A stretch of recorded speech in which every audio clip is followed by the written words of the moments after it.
Morning, everybody, or good evening, or good afternoon, depending on where you're joining us from. Thank you very much for joining us today. We're very delighted to have you here and want to welcome you warmly to this MIDEQ Roundtable on changing migration narratives. Just to say a little bit about MIDEQ and about the aims of this event.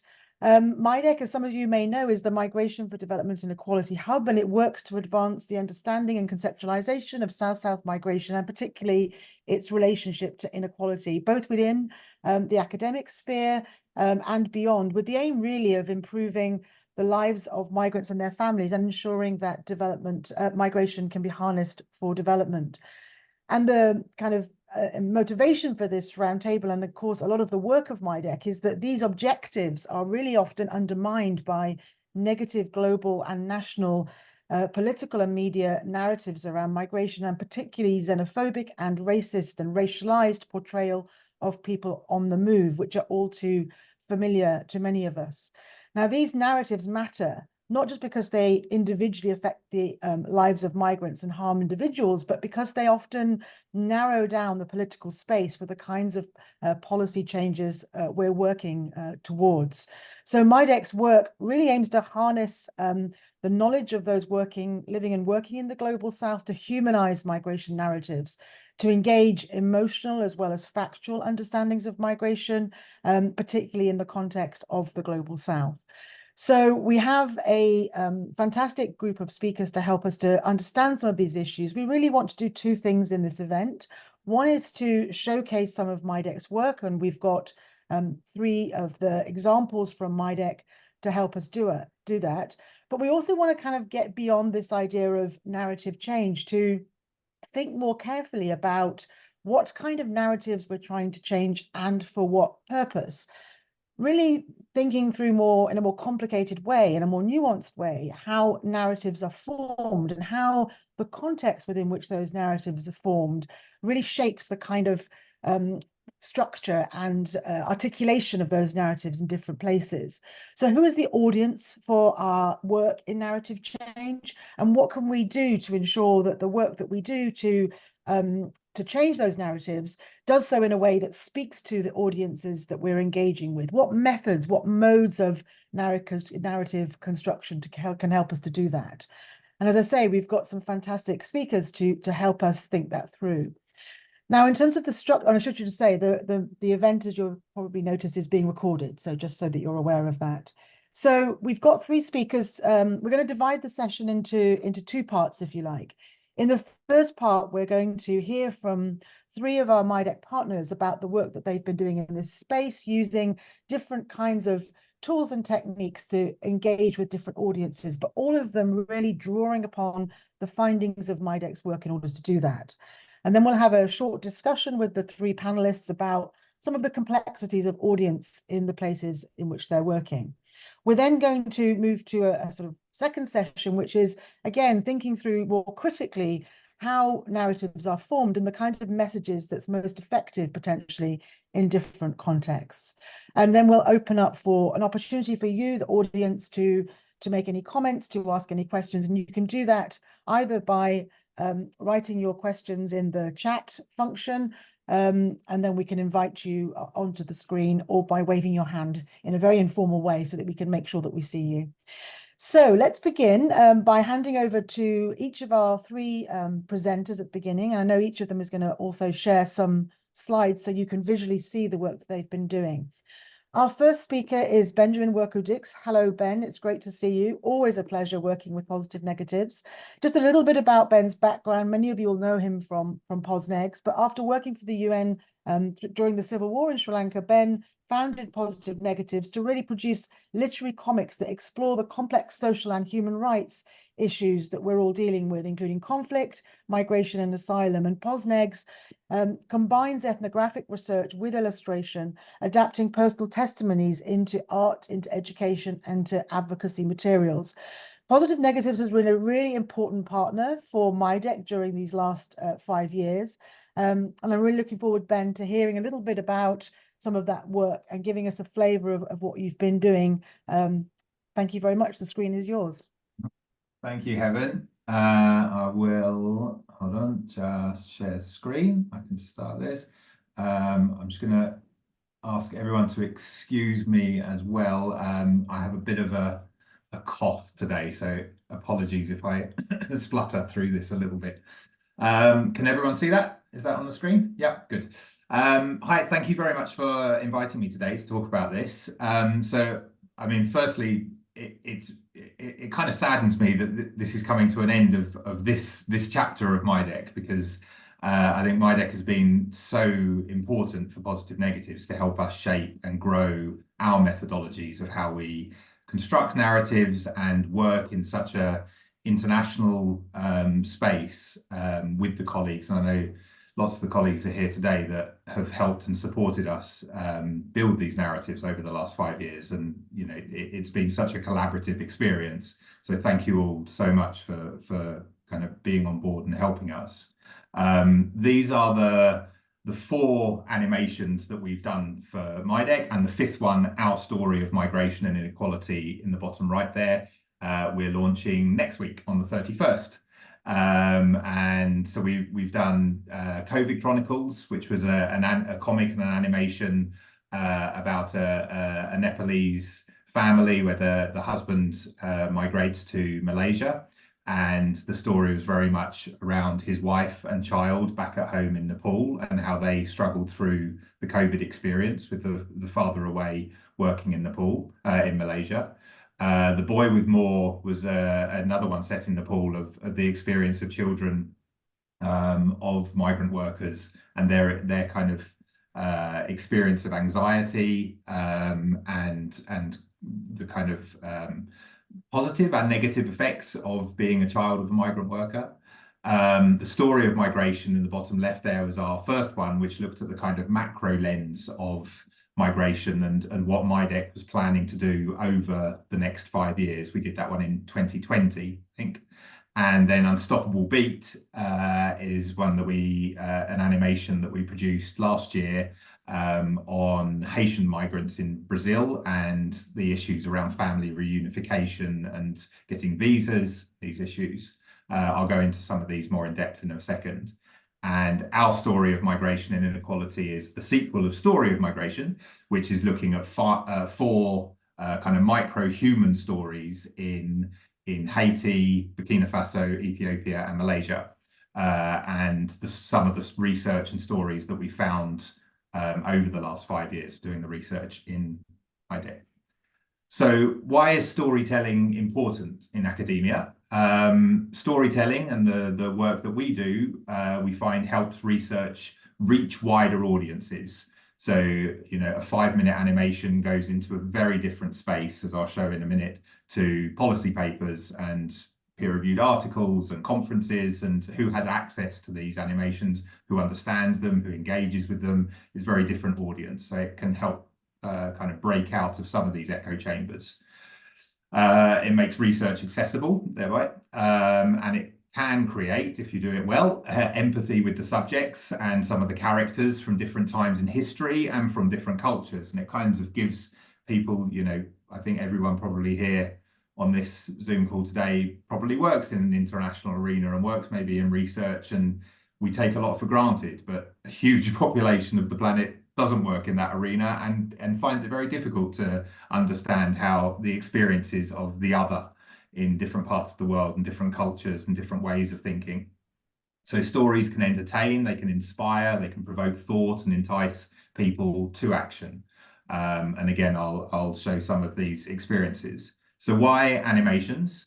Well, as Heaven said in my introduction, I started off with comics after working with the UN in Sri Lanka, and came out and wanted to tell that story of the civil war in Sri Lanka through a graphic novel. And then that kind of moved into animations. And what I found, compared to going into film or photography, which was actually more of my background in photography, the universality of the cartoon. So we can see there, the picture on the left is more kind of photorealism.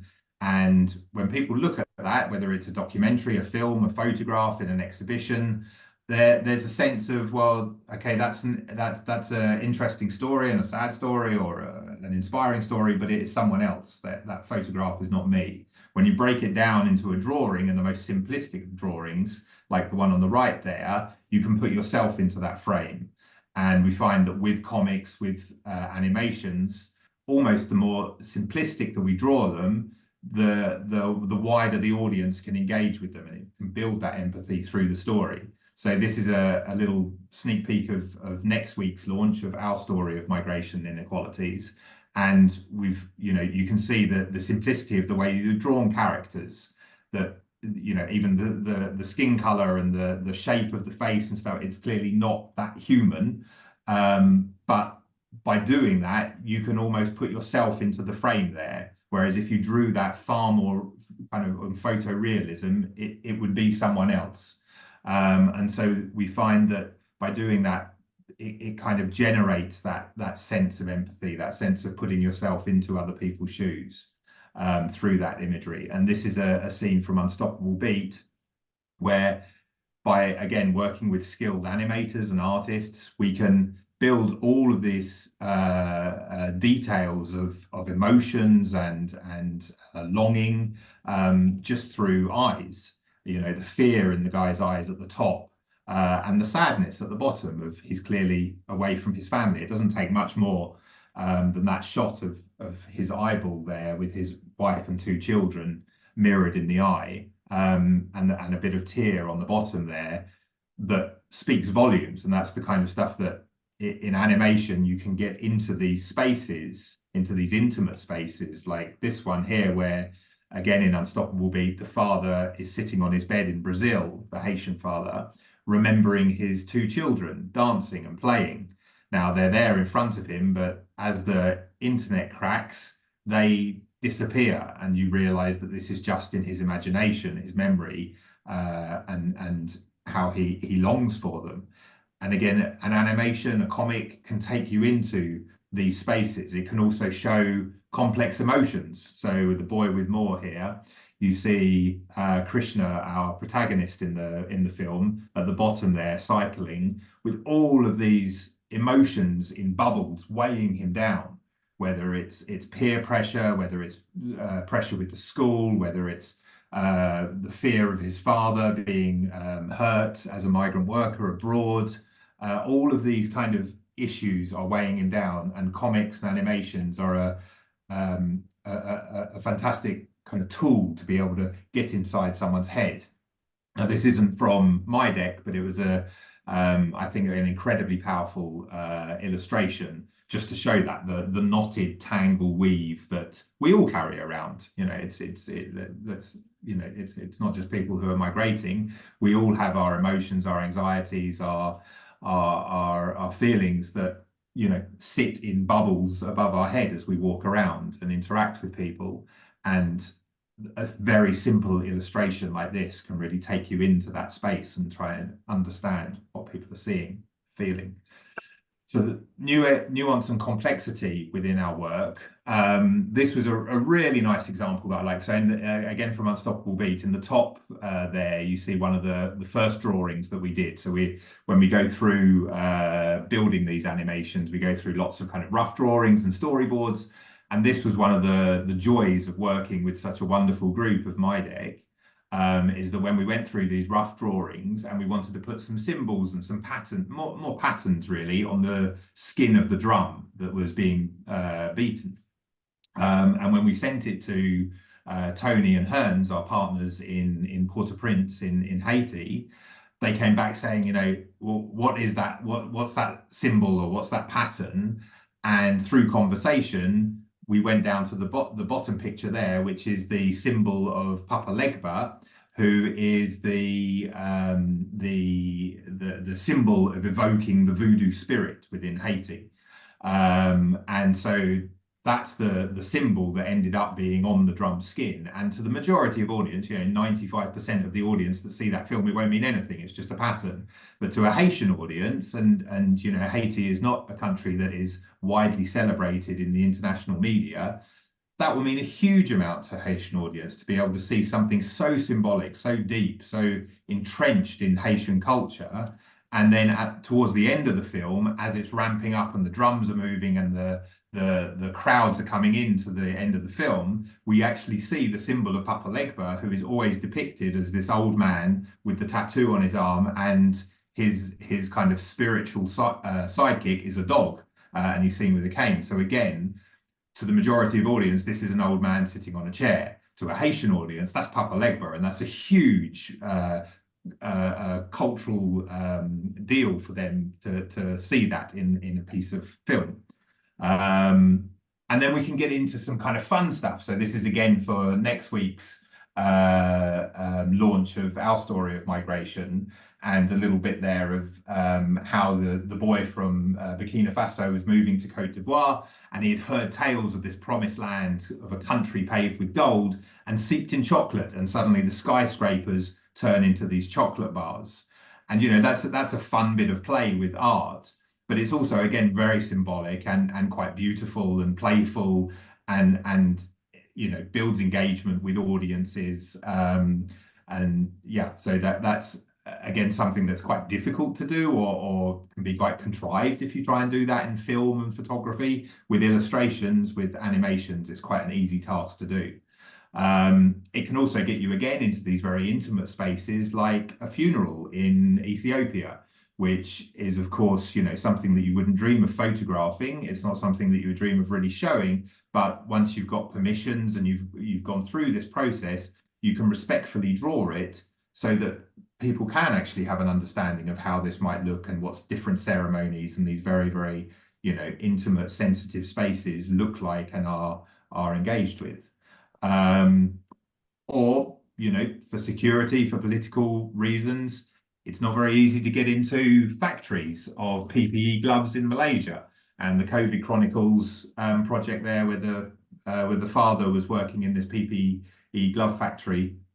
Again, I don't think we would, if we had gone to Malaysia, would we have been able to go into that factory and photograph? Probably not. But you can interview people and you can draw the experience of what it's like to work there through the COVID crisis and the working conditions.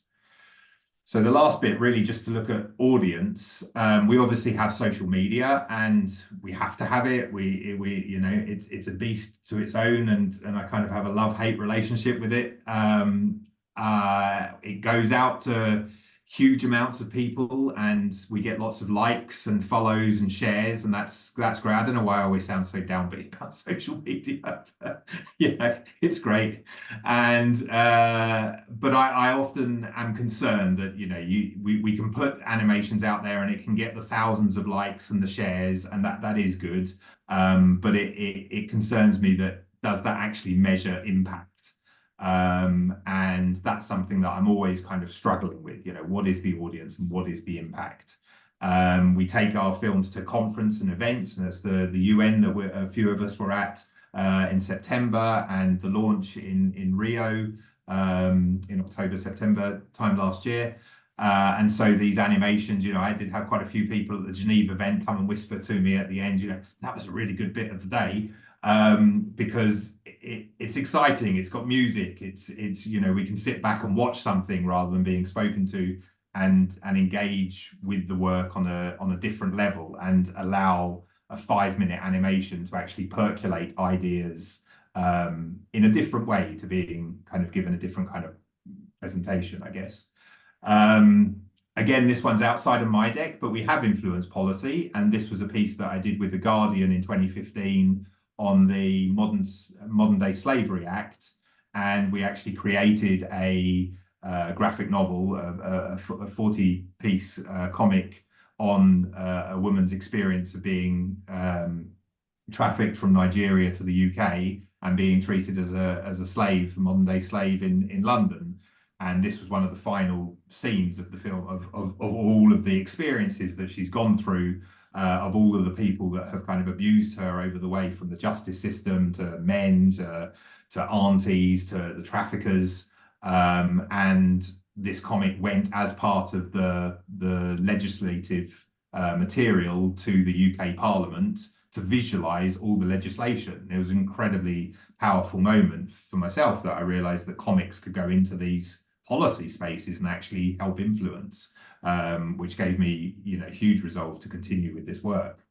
And then Unstoppable Beat is doing amazingly well. The Haiti, Brazil animation. We've won a number of awards that you can see there on film festivals, and we're continuing to get into the finals of film festivals kind of every other week. I get an email that we're in this film festival or that one. The picture there is the London Film Festival from just before Christmas that we got into the final 7. We didn't win it, unfortunately, but still, that's an amazingly new audience to get a piece of MIDEQ research into the South Bank cinema screen of the London Film Festival, and then stand and do a Q&A and talk about family reunification of Haitian migrants in Brazil. It's an audience that isn't generally engaging with our kind of research and work. So, again, it shows the kind of spaces that we can get into. And then just to finish up, the most exciting for me bit about audience is our educational resources. So all of the animations that we've done with MIDEQ, we're now turning into 50, 60, 70 pages of learning and engagement material, and starting to teach teachers how to use these animations in the classroom for the next generation of, of adults of all kind, and talking about migration, inequalities, all of the issues that are coming up in our research and the animations. And I feel this will actually give a real legacy to positive negatives, but also MIDEQ, that it will be taught for years to come in classrooms. And we're applying now for funding to be able to adapt that to take it into schools in the global south as well. So it really kind of feeds into the whole MIDEQ ethos of what we're trying to do. There we go. I never know how to finish. Excellent. Thank you so much, Ben, for showcasing some of that work. I mean, I think we'll come on to in the discussion some of the points you raised about audience, obviously, but also as a mode, as a medium, what animations in this case can do in terms of building empathy, in terms of communicating very complex narratives, and that kind of nuance of how migration is both experienced and responded to. So that's a really helpful insight. And I've asked, I think we've got some links to some of the animations in the chat as well. Cool. So we're going to come back to that. Thank you. Excuse me. So turning now to our next speaker, we have with us Nadenswa Tozoro from the University of Ghana. Nadenswa, I know, has just returned literally from Ghana, and the work that they have been doing, herself and Gamali Tozoro, with Ghana Must Go, a fashion exhibition that we're going to hear some more about. Again, based on MIDEQ's research and drawing on some of the findings of the work that's been undertaken there. Nadenswa, I can't see you for the moment, but you're, I know, a Ghanaian, a fashion designer, a dressmaker, a music composer, a singer. Really interested to hear about some of this work, and again, some of the imagery coming out of it. The screen is yours. Thank you.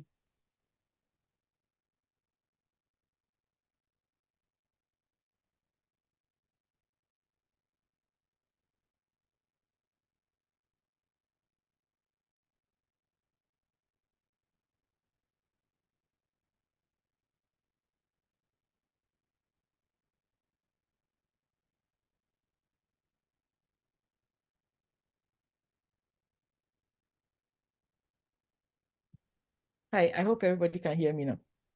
Yeah, we can hear you now. Thank you. Good morning. And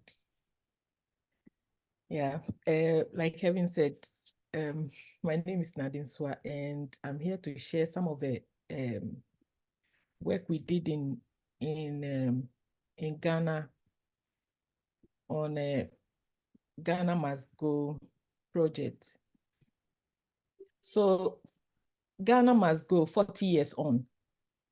This is a part of a commemoration of the repatriation of Ghanaians from Nigeria to Ghana.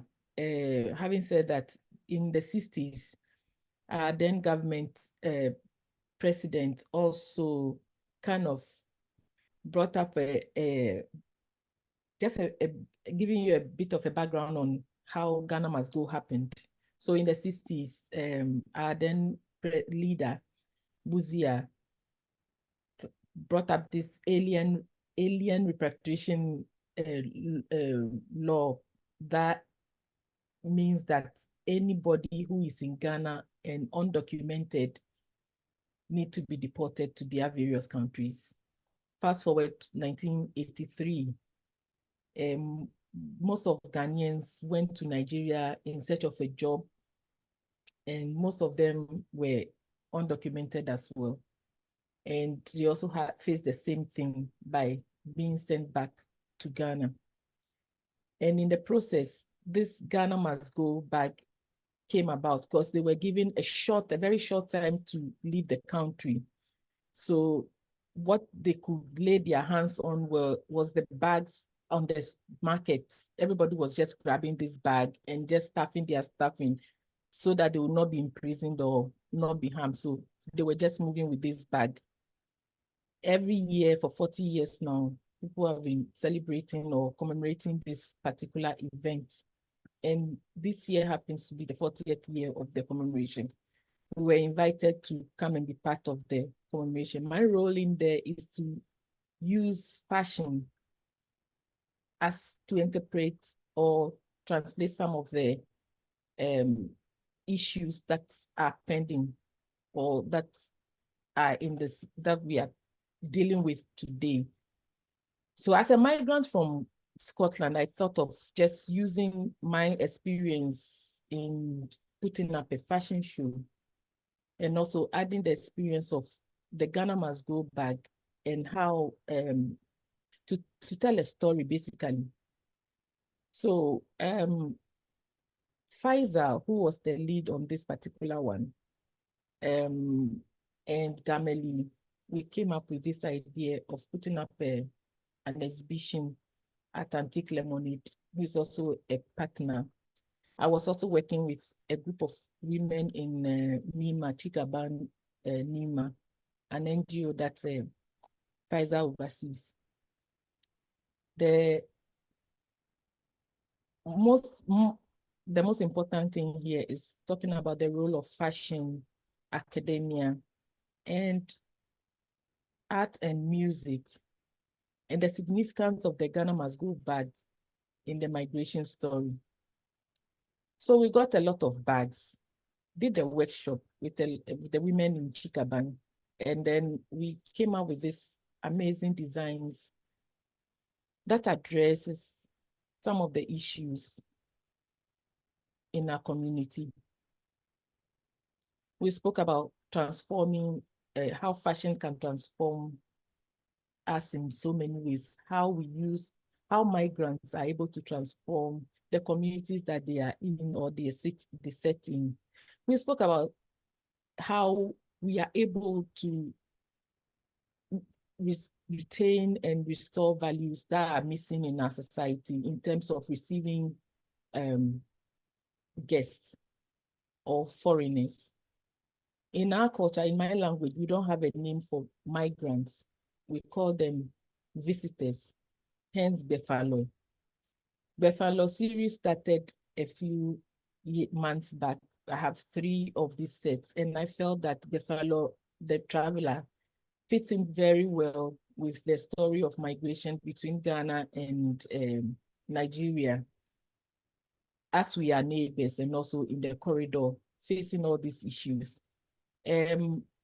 Befalo happens to be a perfect way of expressing how you receive people in your community and how you are able to host them, make them feel comfortable in your home without them feeling that they need to run away from where you are or run away or hide or feel uncomfortable in your space.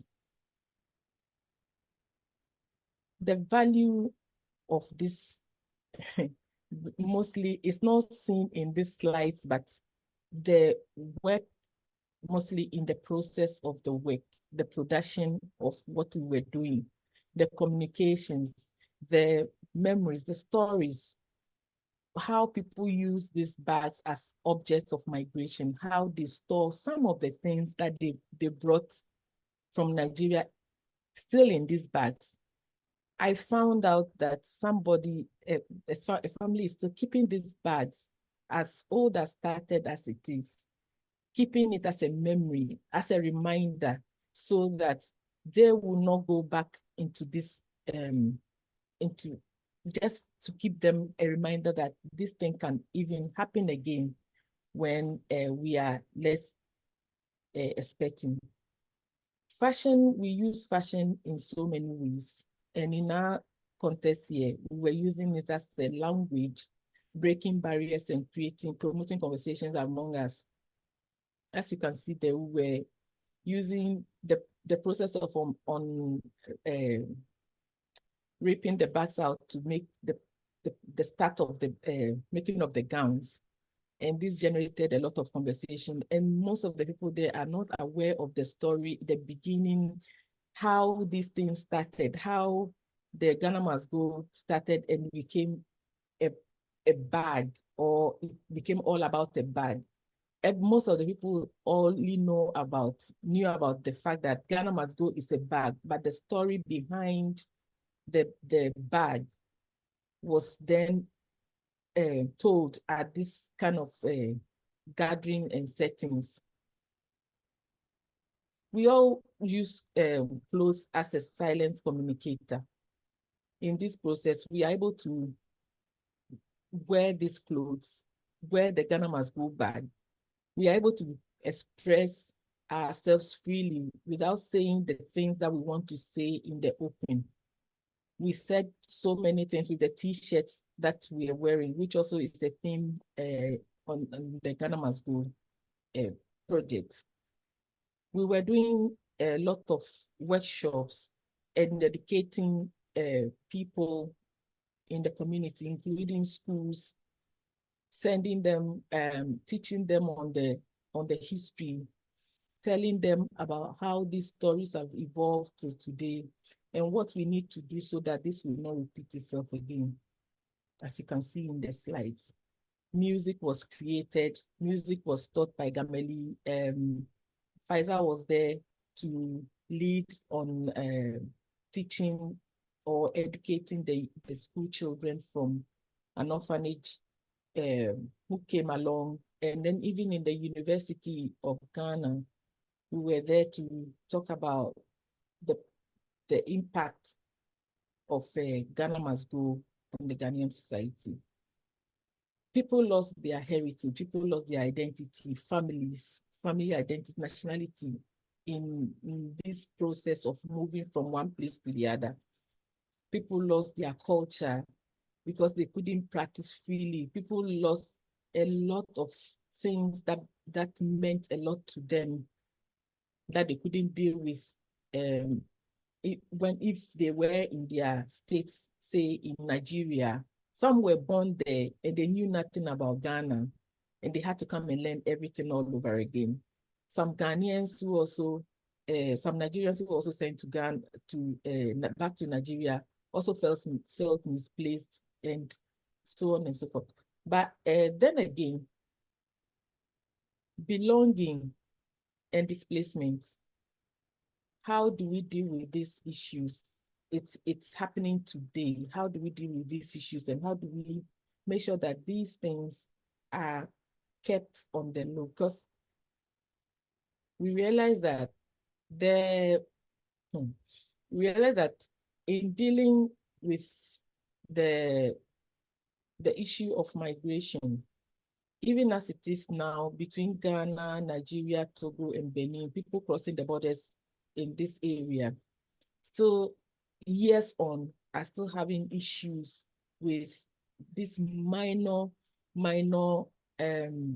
you don't belong here, you have to go back, when are you going back issues. How do we deal with it so that people will feel that they belong where they are and accepted in places, in places they find themselves? There was a huge mental health issues as well. How do we deal with people feeling that they've lost their homes? There were positive stories of when people were sent to Ghana, Ghanaians who came back home had good friends, neighbors who kept their properties for them, and them returning back to Nigeria years on, found their properties well intact. Stories like that are not told more often, but the most negative ones are told. People lost their relatives. People lost their sense of belonging. And then the mental health issue, how do you heal from this? These are all issues that are ongoing that needs addressing in our society. And we are hoping that with this way of, we'll be able to address some of these issues. In Ghana, whilst we were there, we were able to have series of meetings where these issues that I raised in the last slide were being spoken about, and we are looking at ways forward in addressing these issues as we go along. Thank you very much. Thank you very much, Nadenso. I think, from the beginning of this idea of kind of converting this everyday object into this, which has a very powerful significance already, into this an alternative everyday object that people can engage with because they can relate to forms of clothing. I think it's a really interesting idea, and I think it's been a very powerful way of getting an entry point into a very complicated and difficult conversation in a way that's, again, not having to talk about necessarily the formalities of what happened, but how people felt about what happened. So got lots of questions for you, but yes, I'll talk more about it when we have the discussion. We have the questions. No, really enjoyed that. Thank you so much for your contribution and for the work, of course. Wonderful. So we're just going to move on now to our final presenter, giving you an idea of some of the diversity of the work that MIDEQ is engaged with. Cheryl Busterman is a writer and a producer in Kuala Lumpur in Malaysia, and Cheryl is working with the University of Monash and with MIDEQ to use film and documentary and other ways of communicating some of the complex findings of the research in the Nepal-Malaysia corridor. So Cheryl, we're really delighted to have you with you and looking forward very much to your contribution. The screen is yours. Thank you, Heaven.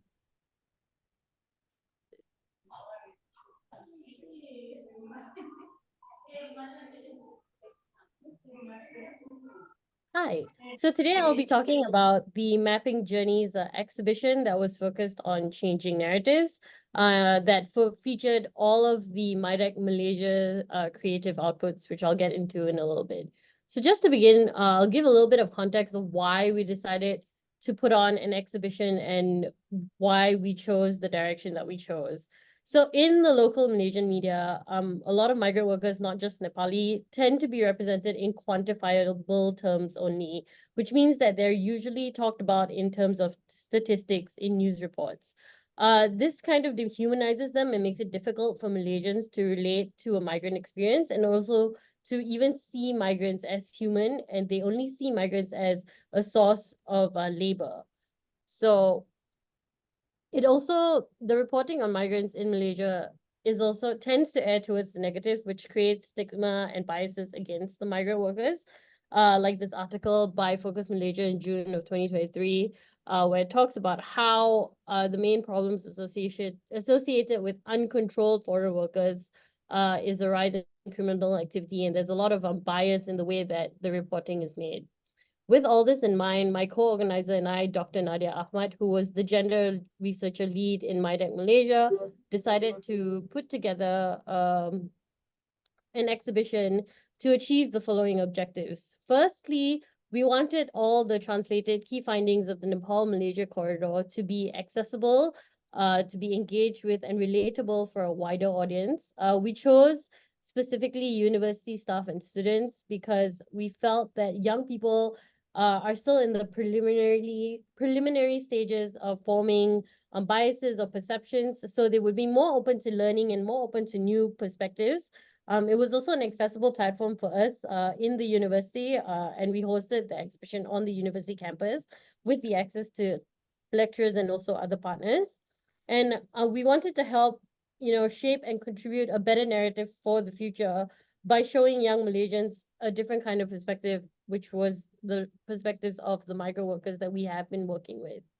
So we wanted to also contribute to providing a humane and human rights perspective of the migration journey and the experiences of the Nepali migrant workers and their households by foregrounding and juxtaposition their narratives vis-a-vis the wider structural process as well.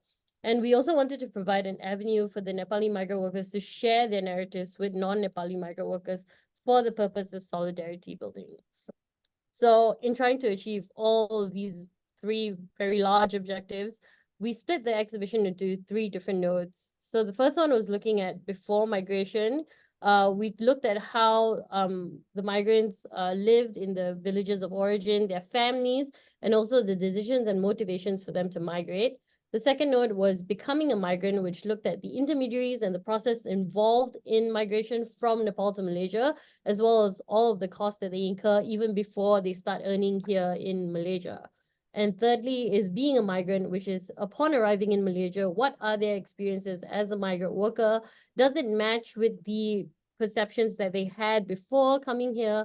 And what kind of placemaking activities do they carry out? Mapping journeys was then split into three different parts. The largest one being the static exhibition, which hosted all the physical versions of the exhibits, which included a photo exhibition, videos, several videos, some statistics and panel discussions as well. It ran here on in the Monash University Malaysia campus from the 16th of October till the 10th of November of 2023 last year.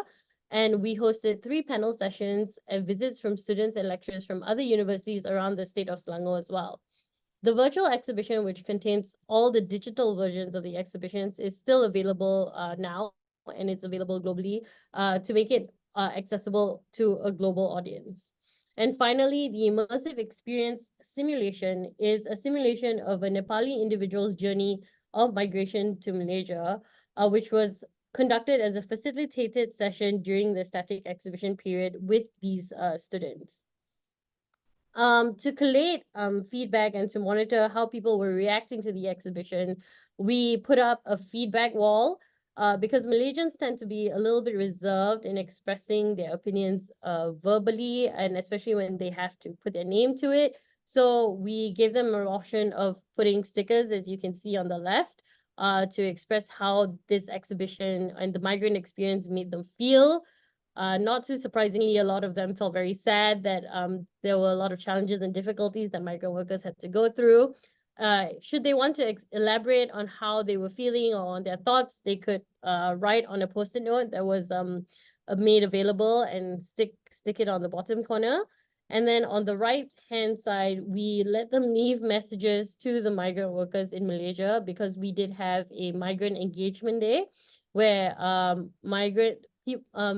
workers from the Nepali migrant community, as well as other migrant communities in Malaysia, came to campus to tour the exhibition, also come together for a panel session and managed to read these messages. These messages are also being translated into Nepali by our partner NICER to be distributed to the migrant workers, not only here in Malaysia, but potential migrants in Nepal as well. So these are just some examples of some of the more thought out comments that were left. My personal favorite is the one that says upset with gradually increasing exclamation marks, because I think it's just very impactful of how most of the people felt. And then there are some slightly longer comments here. So before I end, I would just like to share with you a video that we put together, which really shows you the entire experience of mapping journeys in 3 minutes or so.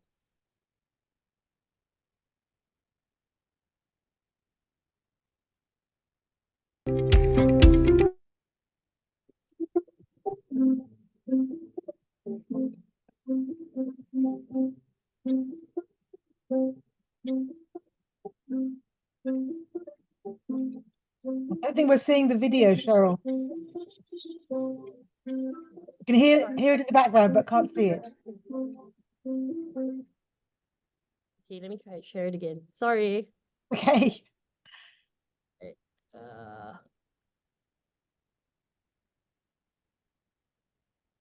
Can we see now? Yes.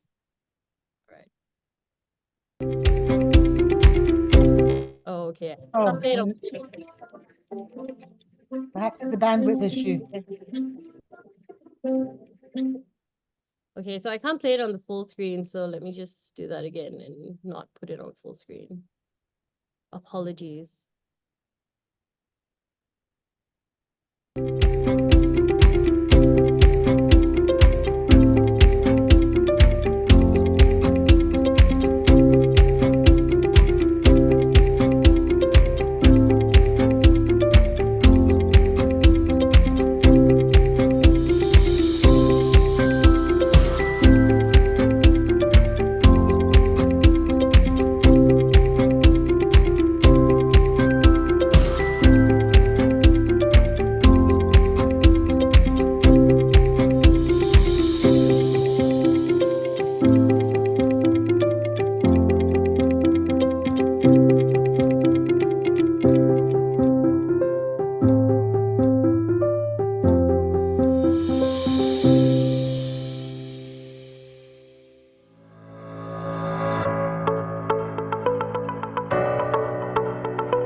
Second day two, is it? Yes, it's day 2. So are you very happy with the exhibition so far? Happy because you got to come late.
All right, and that's it. Thank you. Thank you, Cheryl. I'm really pleased you could see the video because it gave much more of a feel of the exhibition, including all the preparation. So, I mean, what you can see from all 3 of the presentations that we've had is the diversity of different methods, of different ways of communicating some of the findings of the research. And I really wanted to engage with our 3 speakers around some of those issues, because I think one of the objectives of MIDEQ has very much been to change narratives. But when we talk about changing narratives, I guess the question is, what kind of narratives are we trying to create? What is different about these narratives compared to the narratives that we perceive to be negative or problematic in terms of what they're doing to the political and policy space? So maybe I'm going to come to you first, Nadenswa, because I think you were quite keen to talk about this when you were giving your presentation. What narrative are you trying to create by using fashion? What's your objective in terms of this narrative change that we're trying to generate? Thank you, Evan. So the idea that we realize that most of us Africans, we are visual people, and we realize that this issue, it's not only in the political, but it's a human issue that is it's within the corridor, not only with Nigerians. So in order for people to be aware of the narrative on Ghana must go. And then the 40 years on, still going to schools and educating kids on these things.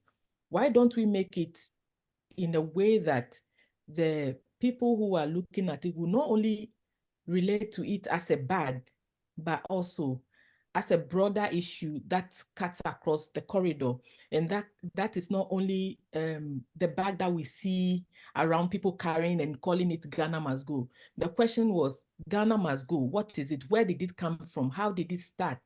And most of the people born after 1983 are not aware of the full story. So we thought that this would be the best way in using fashion, inviting people to, and also not only in the space where the fashion show was held or the exhibition was held, but also the videos and the social media space that we used in promoting this or creating awareness during the commemoration, created a platform for people to be aware of the situation and addressing some of the issue and making, basically it's about creating awareness of the migration issue and not blaming the one part of a country or a group of people of repatriating Ghanaians from their country into, but rather give a broad perspective from the 60s, what happened in the 60s, and putting it in connection with what happened in 83. We don't know whether it was a retaliation or whatever it was, but then it happened. And our main aim here is so that it will not happen again. By using fashion, we took the heat out of it. We created conversations. We generated a lot of conversation on that day on what we had to do, what ways forward, what can we do so that this does not happen again. Now we're also talking about repeating the same thing in Nigeria and bringing the Nigerians on board. Even though we had a Nigerian community in Ghana, they were there, but not in their, but this time doing it in partnership with Nigeria, so that it won't be like it's a one-way or one-sided issue. Thanks, Noghetso. I mean, it sounds very much like humanizing the experience is a really important part of it. And actually the process, you talked a little bit in your slides about the importance of the process in terms of bringing people together to discuss and share experiences, as opposed to just being the output, right? Yes. That's the important thing. So I think that's really important. Cheryl, on that point of humanization, Cheryl, obviously in your exhibition, humanizing the experience was very explicitly part of what you were trying to do. Can you tell us a bit more about what you mean by that and why you think humanizing migration experiences is important in terms of narrative change? Well, in Malaysia specifically, the narrative towards migrant workers is, as I mentioned before, very negative. We tend to dehumanize them a lot in the local reporting and the local media. So what we were trying to do was really to show the journey of their migration and the kind of difficulties that come with it, and then what happens when they get here, to sort of change the perspectives of the Malaysians on how difficult it actually is for these migrant workers who they consider to be quantifiable, disposable, replaceable labor, to get here, to come and work here for the Malaysians, to help build the Malaysian, infrastructure and economy. We decided to shape it as a journey of migration because there are so many little nuances in the journey that is not really seen to Malaysians. The narrative is that the migrant workers are here, they take up all the jobs that we don't want to take up, but they also take up all this space in our city centers. They drink, they fight, and they cause all this kind of nuisance. They're contributing to a higher crime rate. And we wanted to show them that actually there is a lot of similarities between the migrant workers and ourselves, in which that we're all struggling to try to provide for our families. We need to look for opportunities elsewhere and try to sort of consolidate those kind of values that, the migrant workers have with the values that local Malaysians also have, and try to sort of change that negative perception so that when they look at migrant workers, they can look at them through a sort of different lens and perspective.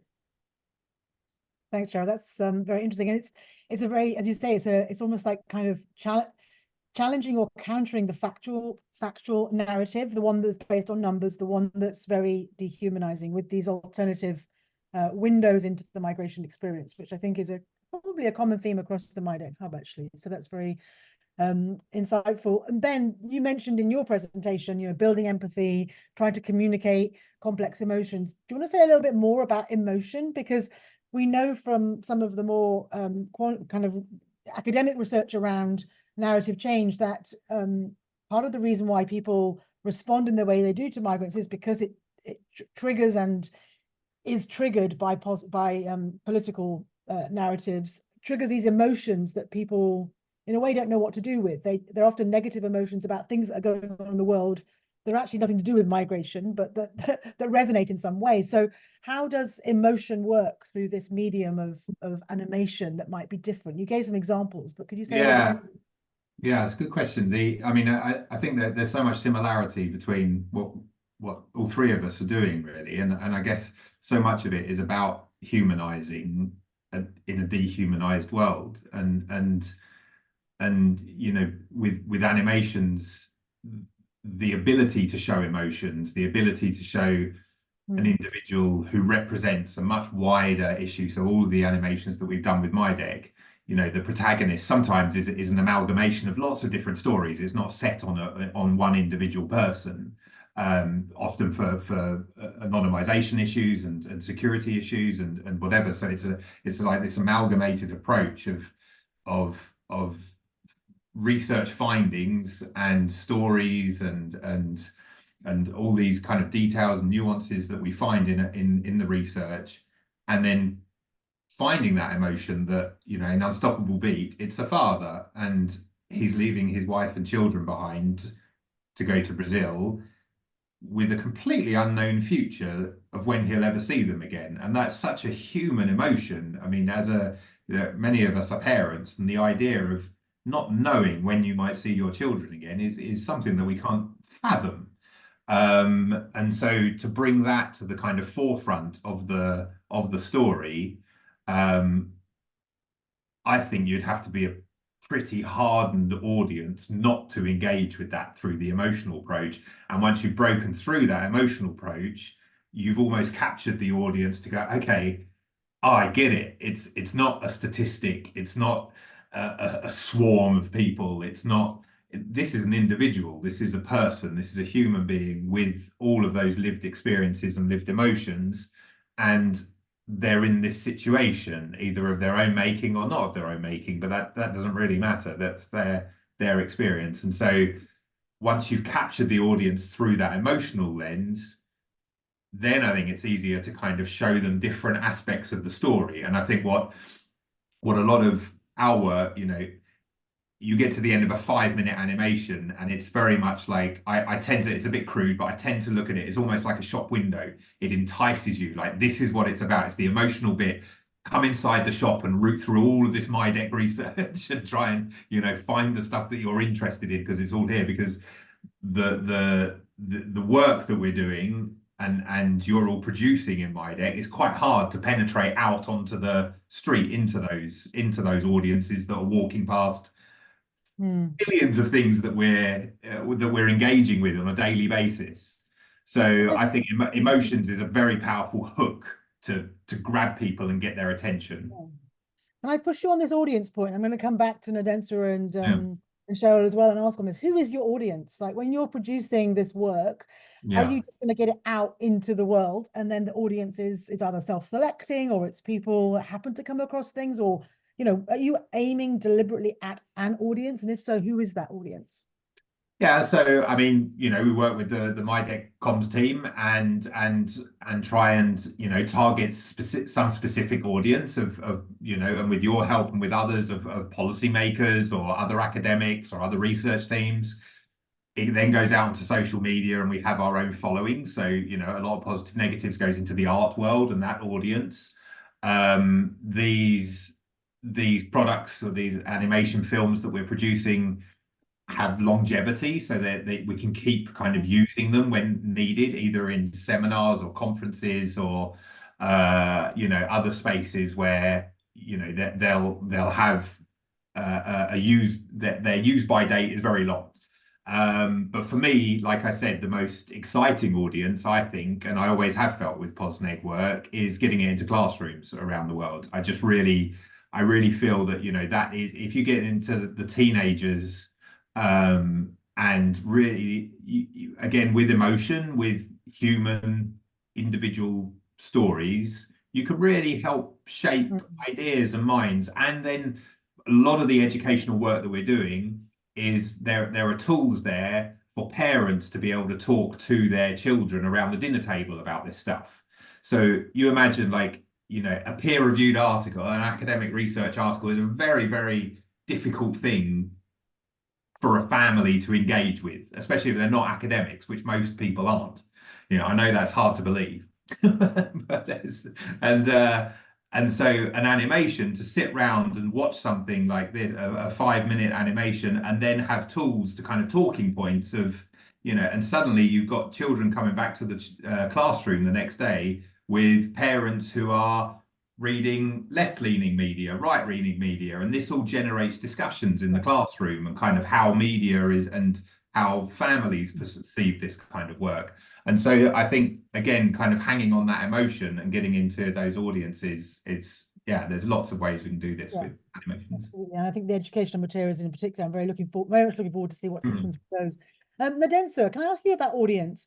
I mean, your audience, it seems from your presentation, what you were saying is the Ghanaian and potentially Nigerian communities who are affected or impacted directly by what's been happening. But is that your audience, and are there other audiences you think this work could extend out to? Yes, actually, it cuts across all, both young, old, Nigerians, in fact, the whole continent, actually, because this can happen anywhere in the world or anywhere in any situation.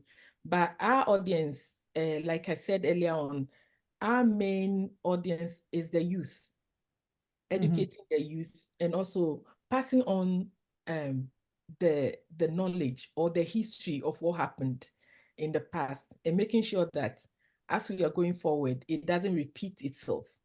So our main focus in this particular project, Ghana Must Go project, was the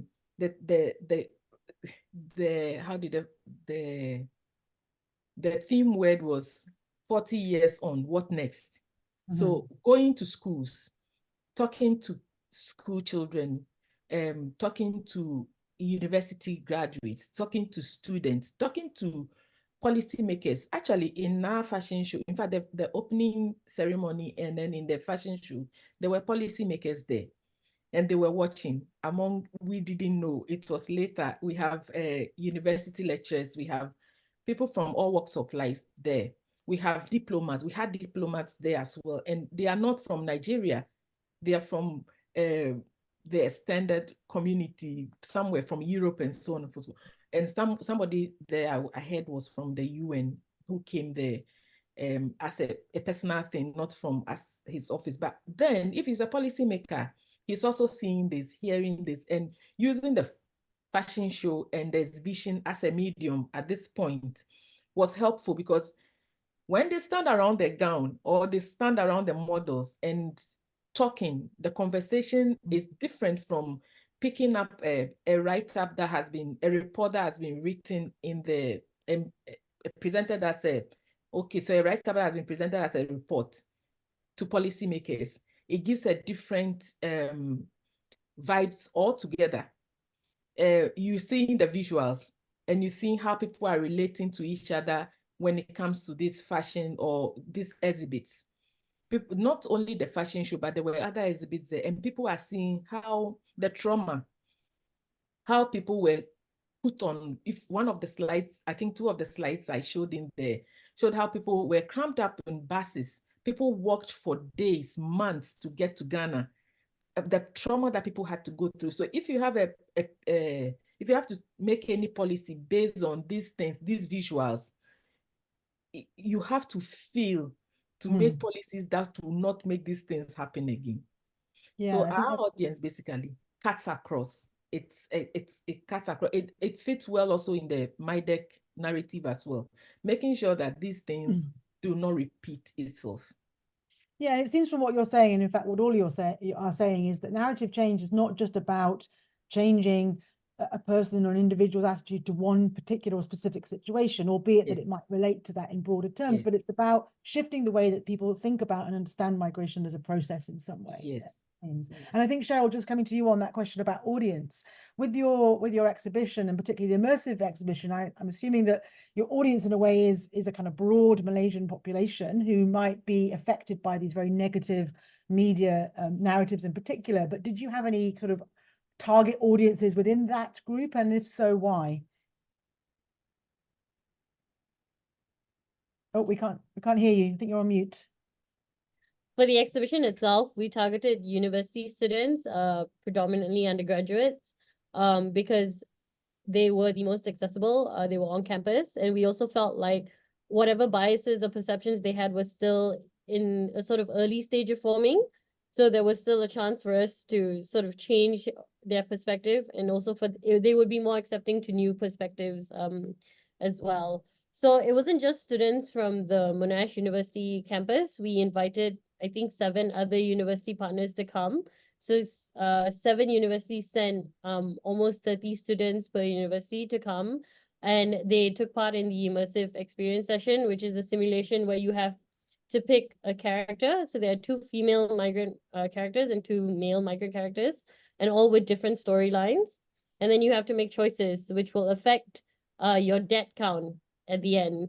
And then at the end of the simulation, we have a discussion with them. And through this discussion, we could see that, number one, these students didn't really know a lot about migrant workers in Malaysia. They had always assumed that migrant workers in Malaysia were single, especially the male ones. A lot of them didn't believe that the challenges that the migrant workers faced were real. So they had asked us if we were making this up. And then when we told them that this is all based on very real academic research that has been collected over 2 years by the MIDEQ Malaysian research team, they were very shocked to find out that there were, abuses of power that were happening, unintended sexual advances that happened. And they couldn't believe the amount of money that was involved in migrating, for opportunity. So the reason to why we targeted the undergraduates was because that was what we wanted. Those were the reactions that we wanted and the kind of conversations that we wanted to have, so that when they go into the Malaysian workforce, whether it be in policy making or even just in the normal economic sectors, they would have this kind of knowledge or this experience in mind, and they would maybe treat migrant workers a little bit better or try to shape policy more in favor of the migrant workers, rather than, dehumanizing them. Thank you, Jo. It was interesting with all 3 of your responses, youth and younger people definitely seems to be one of the target audiences. I mean, maybe it's partly also because the mode of communication, which is very visual and very much online, is either explicitly by yourselves or implicitly felt to be more likely to be consumed, if you like, by that audience. But I think it's very interesting, and it takes us, we're going to stop the conversation now because I think we'll move on to our next presentation, but I think it takes us very neatly into that, and we might come back and pick up on some of those themes in the discussion afterwards. So thank you all very much for that. I'm going to hand over now to our next speaker, our final speaker, who is Pierre Oberoi. And Pierre, it's really great to have you with us today. Pierre is a senior advisor on migration and human rights for the Asia Pacific region, based in the Bangkok office of the UN Office for Human Rights. And Pierre, I know it's late in your day, so particularly grateful to have you here. Pierre's worked with us very closely as a MIDEQ partner, but Pierre, we've also worked historically on these issues of attitudinal change and narrative change, and what that does to the possibility of people, being able to access their human rights in a sense. So be really interested to hear about some of your work in this space, particularly in relation to the kinds of audiences and the kinds of narratives which you might have a sense of more likely to be effective in different contexts. So over to you, and then look forward to hearing some of your experience and comments. Thank you. Thanks.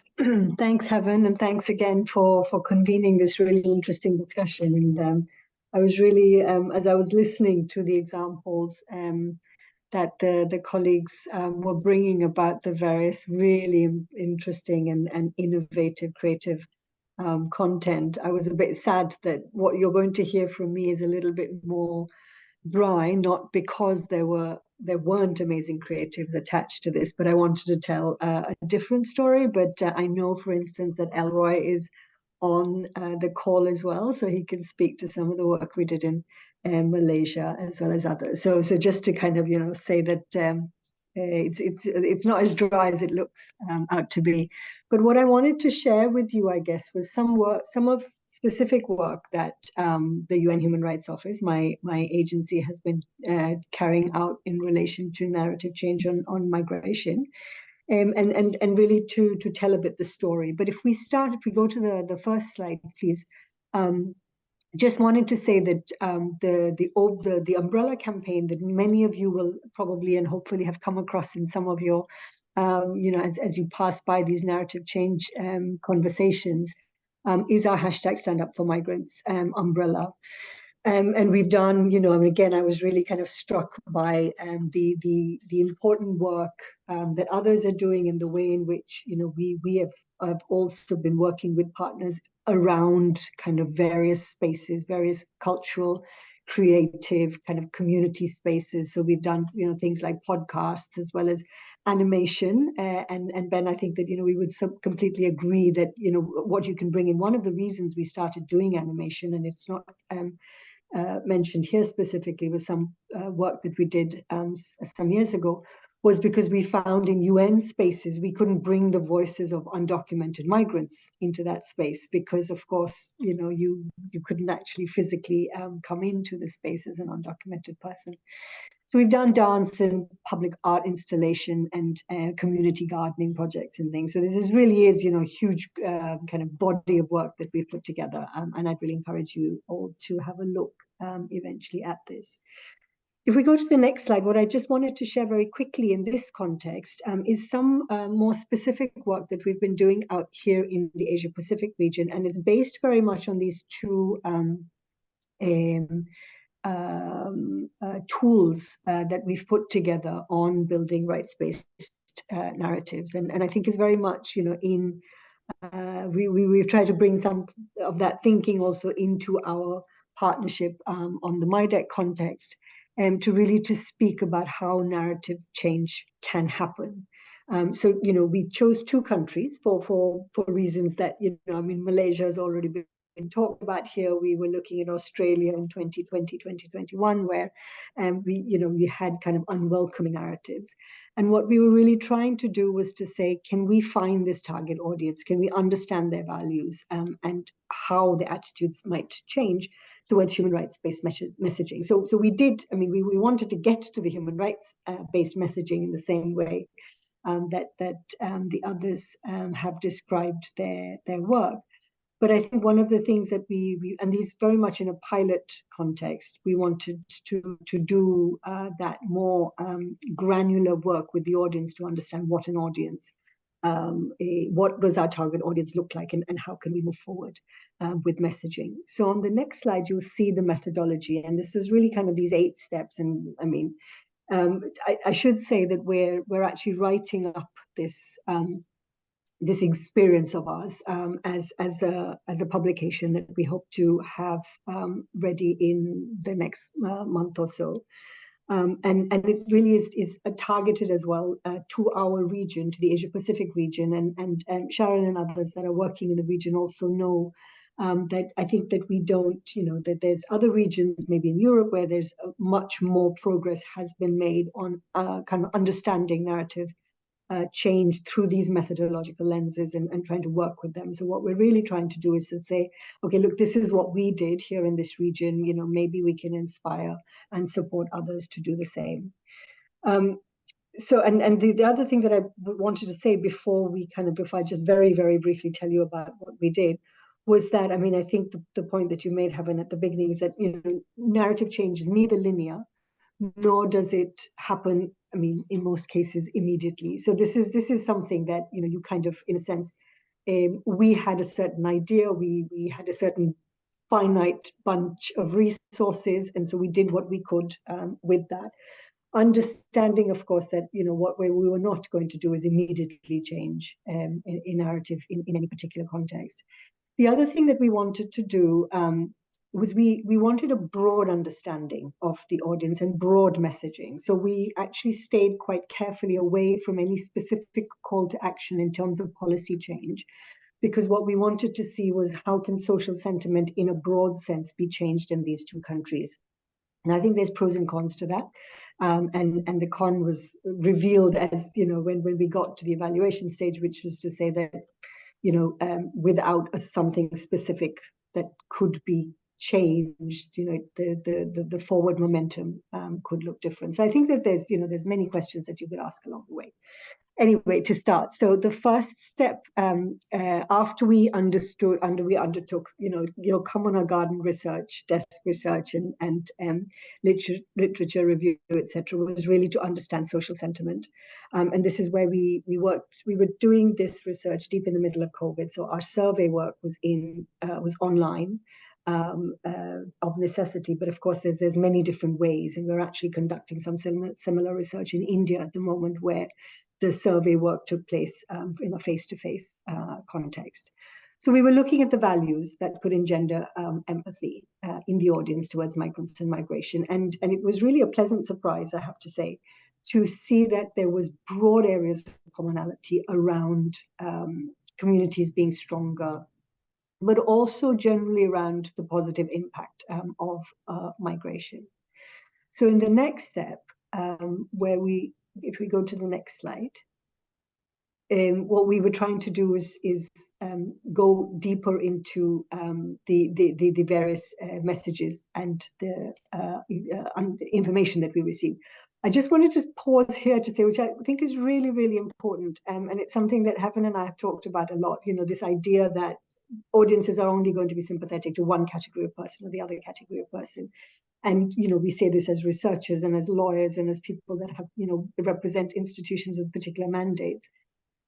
Across the board, we found that Australians and Malaysians were pretty much similarly inclined to believe that the same amount of people that they believed should be welcomed who are fleeing war and persecution, a proxy for refugees, and people who are unable to access education, healthcare, food, or decent work, proxy for migrants. So I think it made us also pause and think about, when you have messaging, I mean, there's obviously policy responses are different, but this idea that people are more disposed, at least in these two countries, to either welcome or not one or the other group of people, we didn't find backed up by our research at all.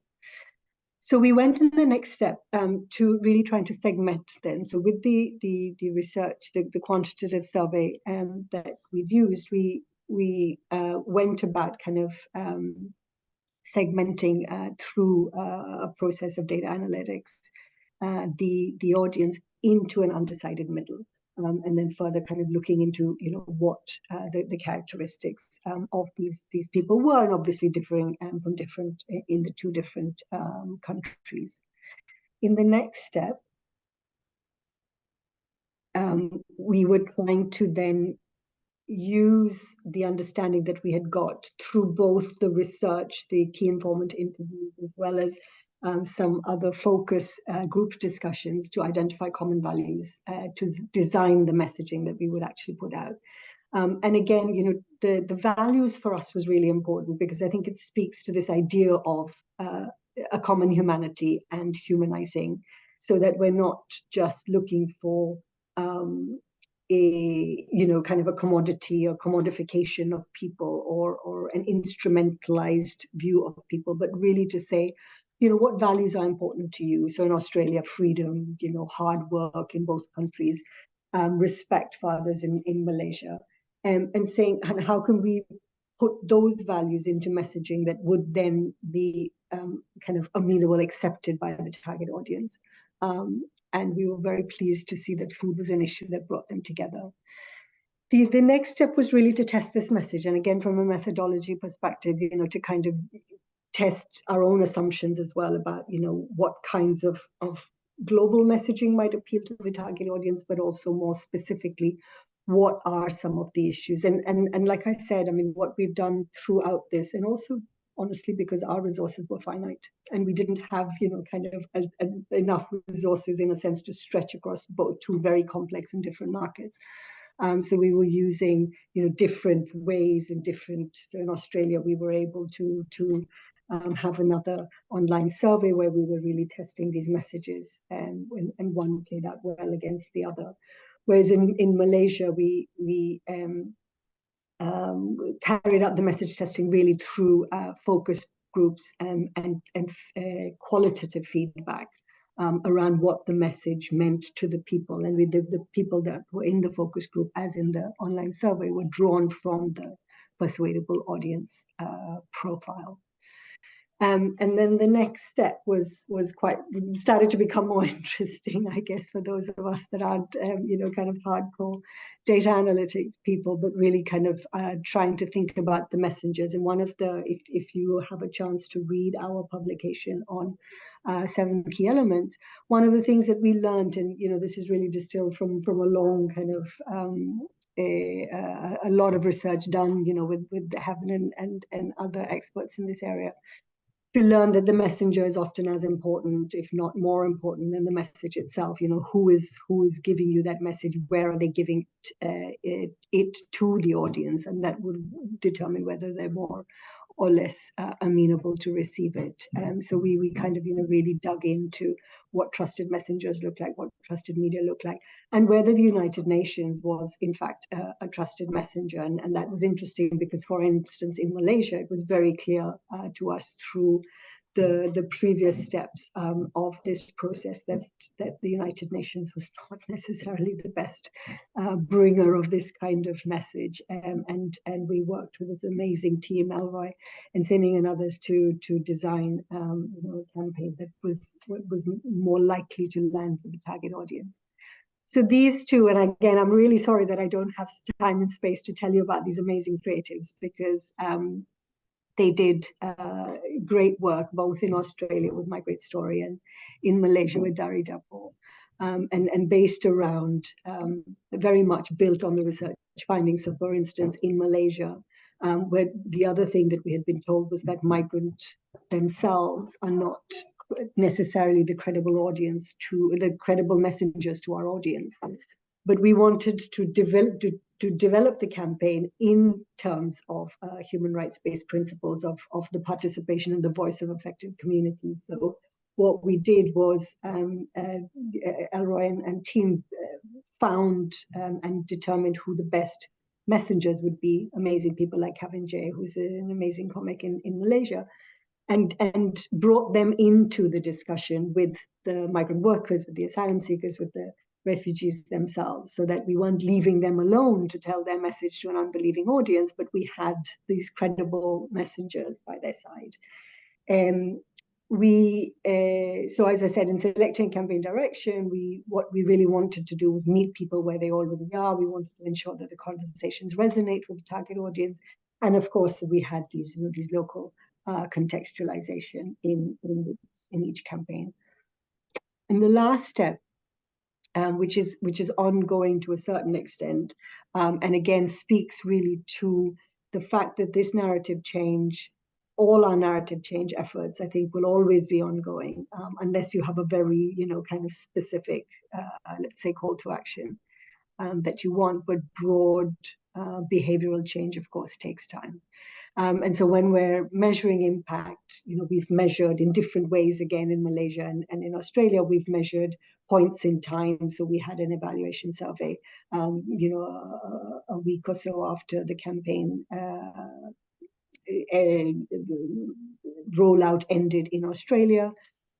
We've had a couple of moments in Malaysia where we've tried to calculate reach as well as a more qualitative evaluation. But I think it's fair to say that were resources not finite, what we would have liked to do, and maybe tried to do in other contexts, is really to keep measuring this and keep kind of testing against our assumptions, what is going on. Like I said, there's lots of pros and cons, and what we did is not necessarily the only way to go about this work on narrative change, and try to reflect that in our publication that will be delivered shortly. But you know, very much encourage you all to look at the websites, to access some of this content, and to keep asking the questions as to, we know sometimes as human rights people, or as, you know, people that are interested in social justice issues, we know that what messages, you know, kind of resonate ethically, that resonate, you know, in terms of our objectives. I guess sometimes maybe where we need to sharpen a bit the focus is trying to understand the other side, the audience, and what might resonate with them. And just as a last thought, you know, when things like contributions, so we heard a lot from both the audiences, well, they were going to accept, you know, people that, as Cheryl said, work and contribute economically. And it was really important for us that we weren't going to go down that route of just saying that people can, you know, you shouldn't welcome people that you know, make money for you. So I mean, I think it is true that you do have to keep both lenses, but very happy to take any questions or speak more about this. Thanks a lot, Helen. Thank you, Pia. That was a really great presentation and a really helpful way of us thinking a bit more kind of strategically, I guess, about some of these issues we've been discussing. I was really struck by two things. One is the kind of commonality of all four presentations, I guess. I mean, you know, issues of humanity, common humanity, shared experience, food, the things that connect us rather than necessarily the things that separate us or make us different from one another. And I guess connected to that, and, you know, we've discussed this in relation to our previous work together, this disconnect between the political narratives and what people actually think or believe. Because the polling that you're seeing and the results of those surveys are not dissimilar, frankly, to a lot of the polling these days, which are much more positive, actually, than what you might think from the way in which these issues are politicized at the kind of national or government level. So, you know, it is really striking to me that when you start to talk to people in this kind of way about their own personal experiences, there's just not any doesn't make any sense in a way, the way that the media and politicians in particular are positioning migrants. But of course, that's because migration is about other things, right? It's not just about the people that move, it's about what it represents, I guess, politically. So I'm very struck by those 2 points. Claire, I just ask you a question a little bit more about measuring impact. And I guess it comes back to the discussion we had earlier with the other presenters about audience. When we do anything like this around narrative change or around changing how people think about things, we have to, of course, bear in mind that what we do is set in the context of so many other things that are potentially influencing people, right? So from their personal experience to what they're reading to who they're interacting with. With your particular work, were you able to tease out or separate measurement of the impacts of what you were doing specifically from those broader issues? Because I think that's often a challenge for us, right? We want to measure the impact of our work, and Ben was talking about, you know, likes and hits and retweets and all of those things as a dissemination tool. But how do we separate out what we do from everything else that people are coming into contact with, which of course is many, many things in this space? Have you got any hints or tips for us on that one? Because that seems to me to be a very tricky thing to measure. No, absolutely. Look, I think it is. And I'm not sure, like I said, I mean, I'm not sure. And I'm also not, I was learning through this process as well, I have to say. So there will be others that, you know, kind of, and you know, learning from, I mean, essentially, and so much of these tools are built from, you know, people that have honed the art of selling us toothpaste and knowing that we're buying that right brand of toothpaste, right? I mean, it's all about marketing and kind of what we're selling and how we're doing this. So I think that there are very many tools that we can learn from that.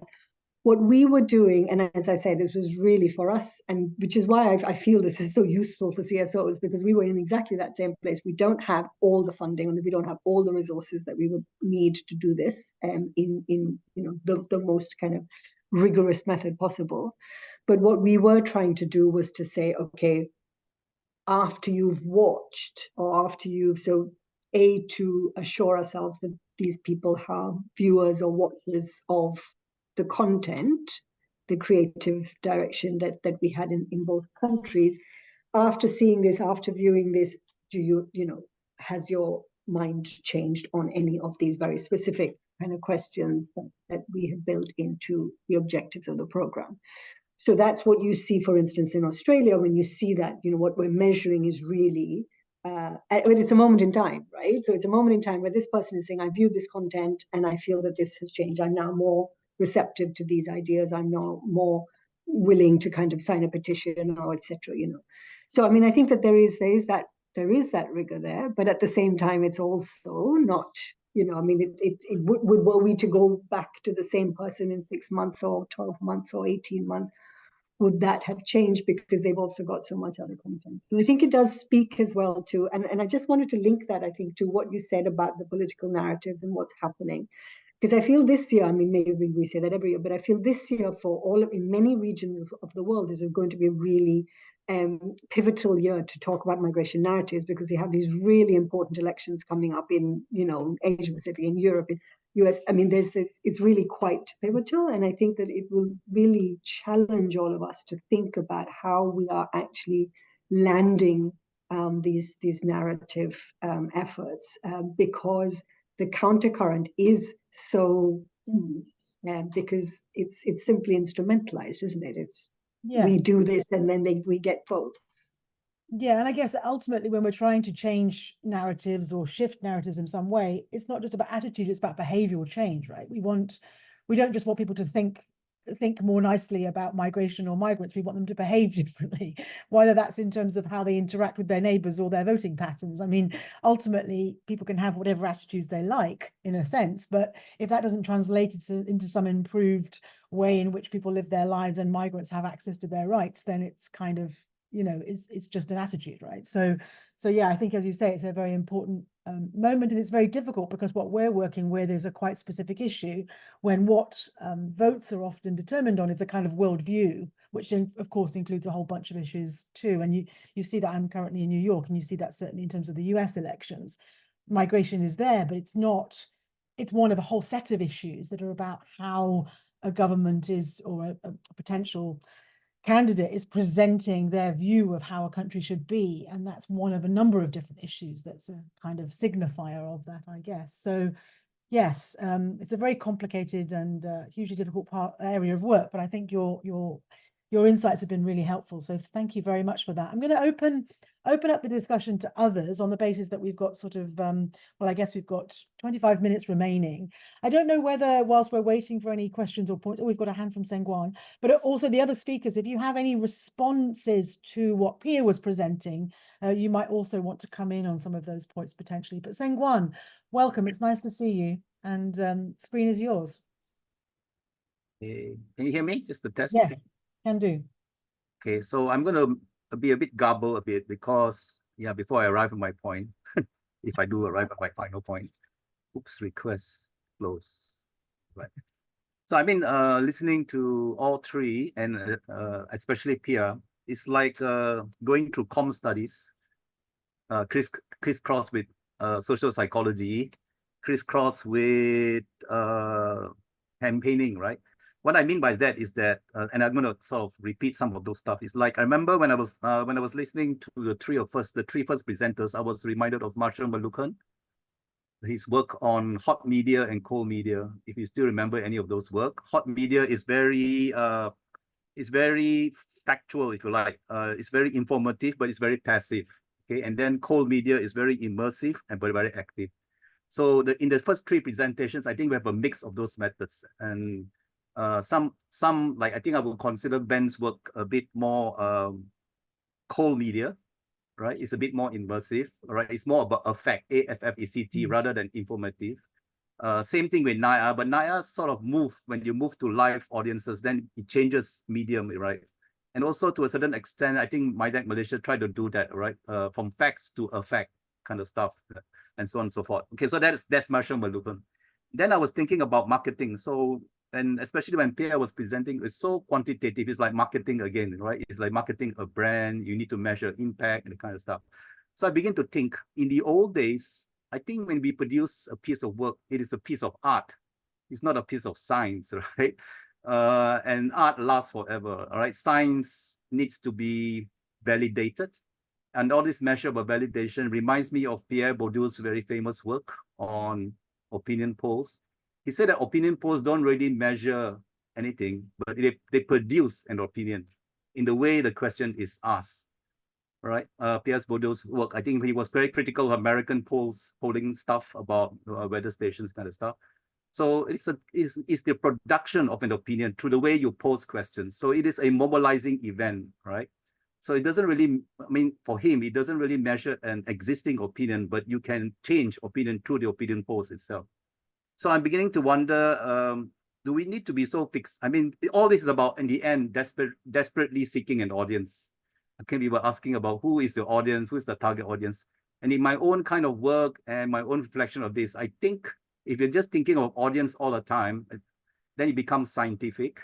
If you don't really think of an audience, if you think of producing truth, if you like, speaking truth to power, you're producing a piece of art.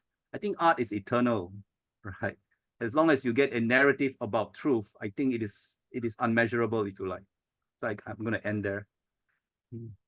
Thank you, Zhenguan. I think that's a very provocative comment to our producers of art in different forms. Do any of you want to come back on that point? It's not really a question, but it's a point, right? An observation. Pia? I mean, I'd obviously say, well, I completely agree. I mean, I think that it's absolutely right that what we're trying to do, I suppose I look at it as a human rights activist, and I say, well, actually, what I'm trying to do is produce neither art nor science. What I'm trying to do is produce meaningful human rights change in societies and in individuals' lives. So that way, I'm a bit agnostic about which methodology to use, because what matters to me is if I can see, this change in people's lives. And which is where I guess we got interested in, as you say, the very slightly kind of, icky business about marketing, because we understood that science of behavioral change has been so keenly studied by the people that want to sell us as much toothpaste in, as many ways as possible. So we were really kind of interested because we'd spent so long kind of saying, but we know the answers because we're ethical, moral people, and we know what the human rights framework says, and we are lawyers, and we know what the conventions say, and if we just put them in ways that are nicely available to people, then they should be received by them. And particularly with migration, because it's such an emotive issue, and it's about people coming into our societies and taking from them, and it's as Cheryl said, all the different attitudes we have. So we were quite happy to try as many, whatever would work. But I understand your hesitation as well, and it's not something that everybody necessarily needs to do, because I think as a community of human rights people, we need to try different ways to get to anyone. Thanks, Pia. But also, I'm going to push the speakers to see if you want to come and comment on that, because it seems to me from a lot of the work that you were presenting, the objective is as much to bring people together to have conversations about things as it is about the content of what you're actually doing, albeit that the content is important, right? Nadensa, where you were talking about people coming together and discussing these issues in the context of the fashion show, or Ben, you were talking about people having a conversation around a dinner table because they'd watched something in an animated form. And Cheryl, it seemed like a lot of the conversations that were triggered by your exhibition were about almost like ripple effects, right? It's not just the actuality of what you're doing, it's how that ripples into the conversation that people have with other people about those things. So the process of change, in a way, is not just this one of somebody watches something and they go from thinking X to thinking Y, but rather that it shifts the conversations that people have around those things. And that's how the process of attitudinal change, if you like, starts. That seems to me to be the theory. But Ben, is that correct? Is that what you're thinking? Yeah, I think that is correct, and I found Pia's presentation really inspiring, because it just made me further think it's something I've been thinking about a lot. Like we have positive negatives, we have the skills and the experience of working with this data and creating, I think, quite successful and engaging narratives through animations or comics. But one thing I have always struggled with is measuring the impact of that, and again, I come back to the likes, and that's always sat quite uncomfortably with me. So when I was seeing how Pia kind of is using this work, and it's nice that worked with animations as well, and kind of really seeing where this lands and who is engaging with it and who's not engaging with it. That would probably be, you know, the amount of work that I've had published in The Guardian, and that's great professionally, but I'd love to have some stuff put in the Daily Mail and see where that lands, you know, but it's kind of difficult to get there. And so I foresee what I'm taking away with this is more collaboration between us. You know, we've all got skill sets here to produce different bits of work, but it's quite hard to do it all, and so yeah, I'm quite excited by more MIDEQ collaborations of how, you know, Pia's team could take our work and gather some data from it and see actually how effective it is. Yeah. Thanks, Ben. Nadenswa, just coming back to you, because when you were describing what you wanted to achieve from the exhibition, it was, you said very explicitly, we don't want this to happen again, right? We actually concretely want things to change in terms of, well, the absence of something rather than the present. So in terms of the conversations that you have around the artwork, in this case, the materiality of the fashion show, what is it you're trying to shift? Is it something about people's understanding of something that's happened in the past, or is it a more general sense of people's understanding of migration issues and the realities of that? What are you trying to change? Both. We were looking at personally, I was looking at what happened in with the Bouzier's alien compliance order. The alien compliance order just decided that there are a lot of Nigerian population in Ghana, and that they need to move, whether you are documented or not, mostly undocumented, need to move. And with Nigeria is the same. And we see this happening across board, both north and south of the equator. Like people keep saying today in present day UK, that migrants are taking our jobs. And it was the same narrative back then. So what we were trying to do, or with the fashion, what I was trying to do was to say, hey, we all have various skills. We all have different skills. Learning from a Nigerian or learning from a Ghanaian or a Ghanaian setting store in Accra, or in Nigeria, and a Nigerian setting a store in Accra, or having sharing a space with a Nigerian fashion designer next to a Ghanaian fashion designer on the same street doesn't mean that the Nigerian is taking the job of a Ghanaian, but how to coexist, how to live together, and make sure that these tiny bits of misunderstanding that generated into people having to be sent back to their countries thinking that, oh, they are taking our jobs, they are overpopulating, they are putting, policymakers' goal is that they are putting stress on our infrastructures like schools, hospitals, and so on and so forth. So people should move. We were trying to address these issues in our conversations when we meet to work, when we meet to sit down, and like the process of ripping the bags to turn into the gown was a process of kind of dissecting the issues around Ghana Must Go. The bag became a metaphor for our conversations, and also we were using the bag, ripping of the bag to kind of, so it's all in the process, how we understood, how we, by ripping part of the bag, sparks something in our heads, and then we talk about it. How living together. These bags are found in both countries. It's actually found across. Now you can find it anywhere in the world. Ghana Must Go. But how many people know about the story of Ghana Must Go? And that is what we're trying to address. I have those bags. I didn't even know they had any connection to that story or that event in history, to be perfectly frank. So yes, I think, as you say, it becomes an entry point for other conversations. But I also wonder, because you've mentioned, you know, the kind of this narrative around people taking our jobs, and this is a very common narrative. But it just seems to me often that, you know, these narratives come from a place, and they often come from the political. They come from the policy discourse. People, you know, are actually often very precarious or lacking possibilities because of the nature of late-stage capitalism and the way it's pushing them out into marginalized, precarious opportunities and those things which are part of broader processes. So Cheryl, I'm just wondering if I might pick up this question with you around policy change. Is this, the broader context of the politics of migration in a context like Malaysia?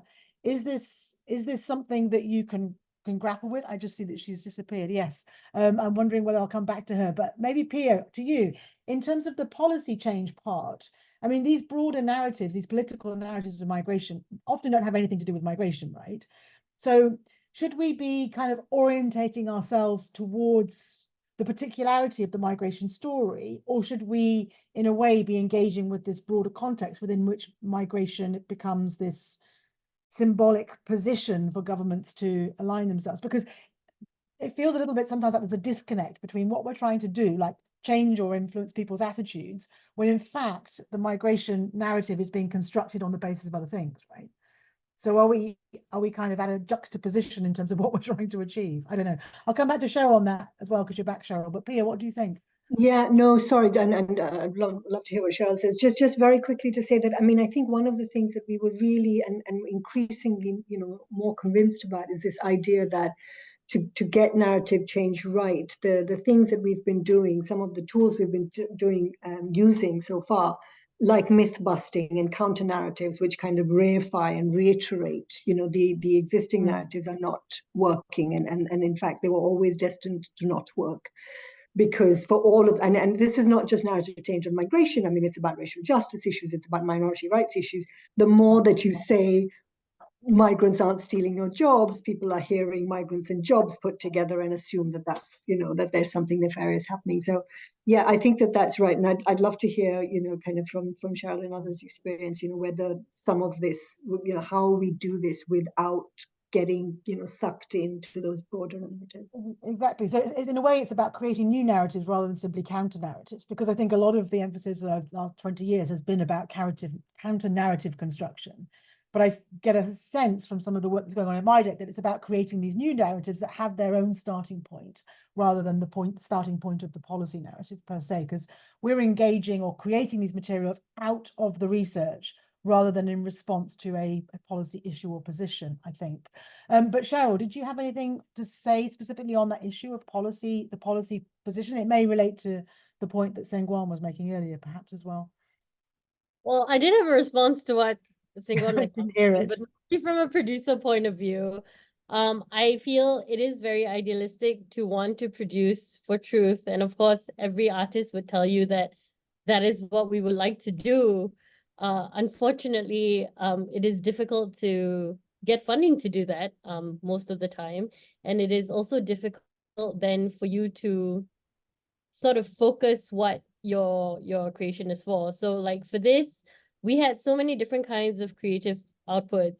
And we were thinking of putting together an exhibition. We were thinking about how we were going to do it, for one.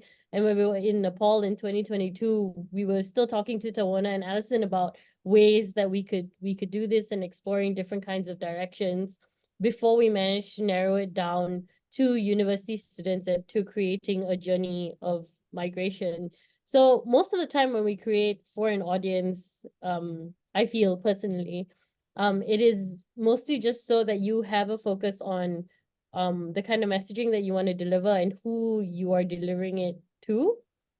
And of course, also in experience, not everybody is going to agree with whatever is created. I don't think that what has been created so far isn't completely truthful, because it is themselves. In terms of affecting policy change, here in Malaysia, we managed to speak to the new Nepal ambassador to Malaysia, who came to visit the exhibition and also the closing ceremony. And I think from there was some conversations between him and also the university about creating more scholarships. But in terms of policy for the migrant workers themselves, our researcher Yvonne has spoken to a lot of the associations here and also some of the ministries here about trying to influence practices in Malaysia, even pre and post migration. So she's been talking to them about how they can, especially private companies, on how they can provide work practices for their migrant workers, you know, and these are the kind of issues that the migrant work that she has found in her research. These are her findings, and what can they do to sort of make the process of migration or even the experience of migration a little bit better for the migrant workers. So not necessarily very policy related, but just more related to trying to create just better structures and practices for the migrant workers here in Malaysia. I think that comes back again to creating a different kind of space within which other kinds of policy possibilities become more obvious. You mentioned Alison, and Alison, you've got your hand up, so nice to see you. If you'd like to make a comment or a question. Yeah, I mean, what a fantastic, rich morning. Really enjoyed all of the presentations, and I'm really seeing something very interesting between what Pia and then the artists are describing here. So the artists very much the messengers, very much working as trusted messengers, as Pia was describing in their contexts. And then building on what Sengguan was saying, where, you know, there is this move, as you were saying, Pia, within activism to think, what is it that's actually going to work to create a change? And one of those elements is potentially to use artists who are trusted within communities to be the messengers. And that the how of that message, you know, how it's wrapped, how it's dressed, how it's clothed, how it's spoken, how it's hung on a wall, the moment in time, the ceremony that surrounds it, all of those will be really important elements. But I'm also kind of minded in thinking about your flippant comments, but I think that are actually absolutely on the money, Pia, about toothpaste. Is thinking about Audre Lorde's work, you know, the master's tools will never dismantle the master's house. And that sometimes when we're moved over into counting likes and clicks because that's what the master wants, we can count the likes and clicks because it's what the master wants. But we shouldn't, and we might get lots of likes and clicks because it's what the master wants. But we should always hold that critical space. That's very much the one that Sengguan, I think, is pointing to, which is twofold. The first one is that the likes and clicks can actually reinforce the master's voice, because that is then part of doing the master's work in all those likes and clicks. And the other one is the way that, and I think this is what's in Nadensua Ben and Cheryl's presentations, is that poetry, and I mean there by the poetics, this much wider understanding, is not a luxury. It's not an add-on, it's not an extra, it is the fabric, it is the foundation. And that narrative change itself is not countable. Narrative change arrives, it comes. And we don't need 1,000 narrative changes, we really only need one. And we know it when we're in the middle of it. And therefore, I'm just wondering how much work all of you are doing on hindcasting, so on looking back at moments in the past when we have seen narrative change occur and what those common ingredients are, because that's very much the focus of what I'm looking at the moment. Where is it and when is it that there have actually been concrete changes for migration justice that have made a difference? And I'm looking at it within the context of many an unwinnable struggle at the moment, you know, particularly looking at the things that are shifting narrative around the Gaza conflict at the moment, which is very important and a huge focus of my own work right now, but also in other areas of work. How is it we do get elites, particularly elites, to make different decisions, not policymakers, but the actual elites, you know, as they've been termed most recently in inverted commas, the wannabe and existing genocidal geriatrics who are, you know, making decisions to exterminate millions of people or deport millions of people. You know, how can we be able to look back at the moments in history where change has happened, because it has happened and it does work, but what have the ingredients been that actually move us forward? And I'm wondering what kind of hindcasting has been part of the work you've been doing.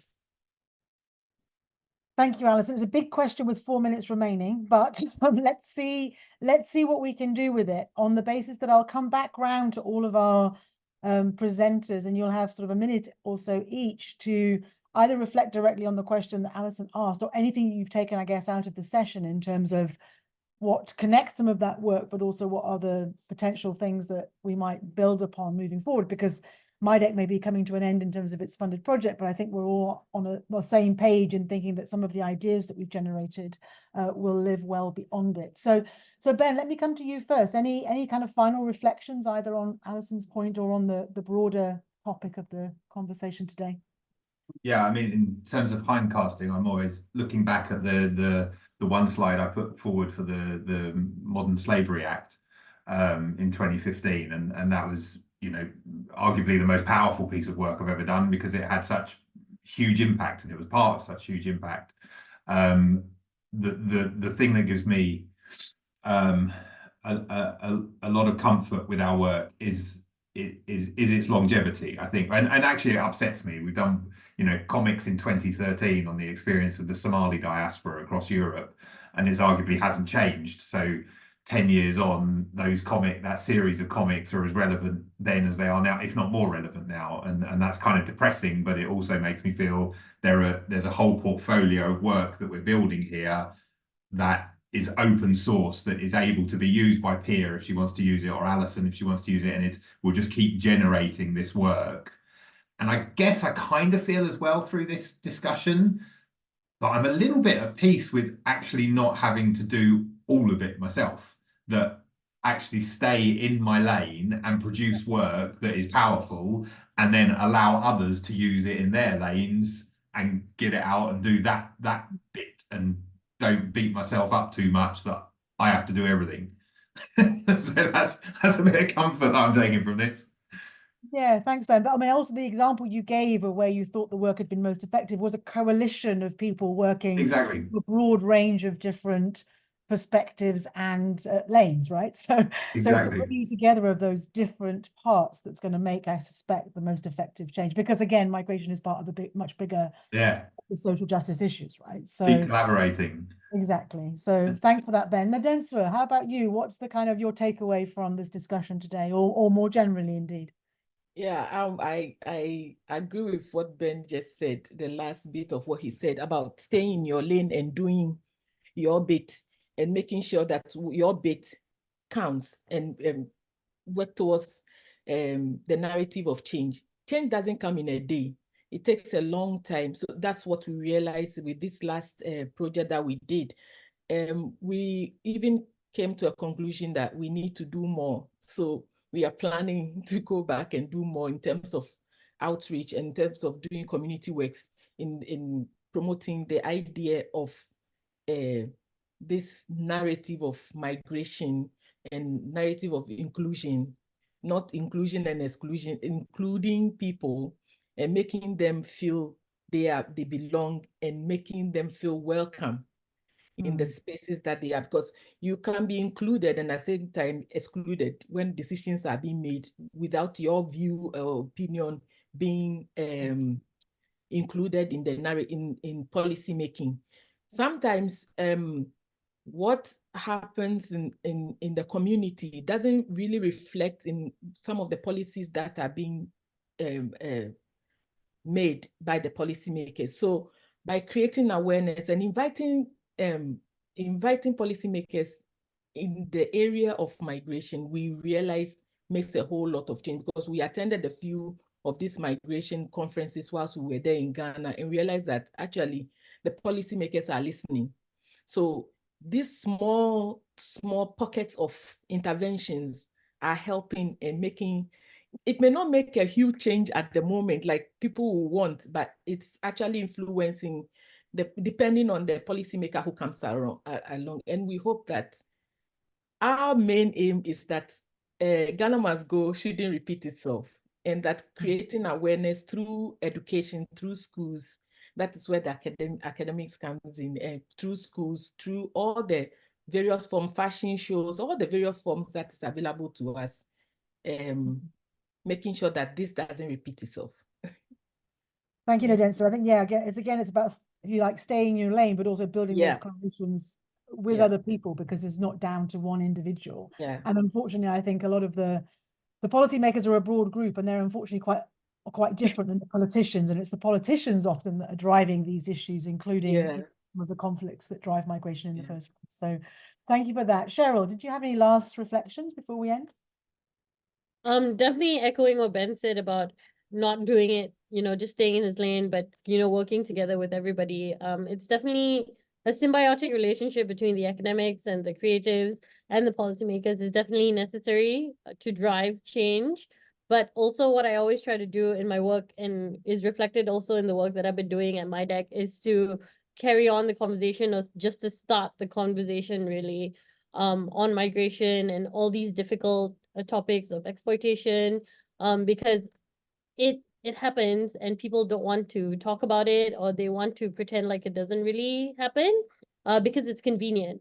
So creating these outputs and then displaying them to different sorts of communities, different types of stakeholders, starts different kinds of conversations and, has that ripple effect that you said. We've been thankfully very welcomed with our creative outputs. We showed them in Nepal, in different villages, and we've also showed them to different communities in Malaysia, different migrant communities and different types of communities within Malaysians themselves. And they've all brought out different conversations and different thoughts as well. So hopefully that can also continue, and the relationship between all the different partners across the board can also, carry on. Thank you, Cheryl. That's very it's very positive actually, because I was going to say, Pia, just in terms of the final comment, there's been we've been doing a lot of work on these issues for a long time, and sometimes it can feel as if you're trying to sort of, you're not making much headway, but in a sense, there's a lot of work going on now that's happening across these different areas, which previously it was quite a niche area, this kind of narrative change piece, I guess. So, I mean, you said at the beginning of your presentation that you were going to be more downbeat in some ways, but do you feel that this is a downbeat situation? Do you feel still that there's things that we can do to try and shift some of these narratives and create the space for human rights based, not just narratives, but experiences, I guess, ultimately that's what we're aiming for? No, I was just reflecting a bit on what Alison said, because I mean, I think it is, and what Ben said about staying in lanes, because I think it's right. I mean, what one of the things that we were trying to do as a result of those early conversations is this idea of building a big tent. And I guess what we're doing now in a way is reflecting on what building community means. The comfort zone, the lane for those of us that work particularly within the UN on human rights issues is kind of very targeted, measurable policy change. So a law that's changed, or a policy that's kind of sent back or put forward or whatever, and that is a comfort zone. But this broader societal struggle is something that is quite difficult to quantify and grapple with, and it makes it very hard to then work on it, because it's long term. As I said, it's not linear, it's multi-directional, and it involves a shifting partnership base, which is where I guess what we're trying to do is feed that change also in the UN. I mean, as you say, having behavioral science is something that's now, this big buzzword, and it's from the toothpaste people, right? I mean, it really, I mean, I'm sorry, I don't mean to be flippant about it, but it's coming from this idea that the private sector gives us tools and then, we march. And so I absolutely take the point that you're making, Alison, which is that the broader, the substructure that we're working with is something that we need to be very, very careful of. But that said, I do believe that in the end, if we're going to have any hope of making these changes on migration issues, I've always thought that we have to have big tents, and we have to have, people mobilized to say it's not good enough. You cannot say things about undocumented migrants which are just, they're kind of almost, you get no repercussions for saying things like that in society. So yes and no. I mean, I think that we have moved on. I think that where we are in the world is it's a particularly, like I said, 2024, I think, is a particular inflection point. The elections, what's happening, in terms of the conflicts in Gaza and Ukraine, etc. So I do think that we're in a particularly dangerous space, but I hope we're making a difference. And I think that coming back to what you said, Heaven, about the importance of building community and the importance of giving a different sense to who us is always going to be part of what we need to do as human rights activists.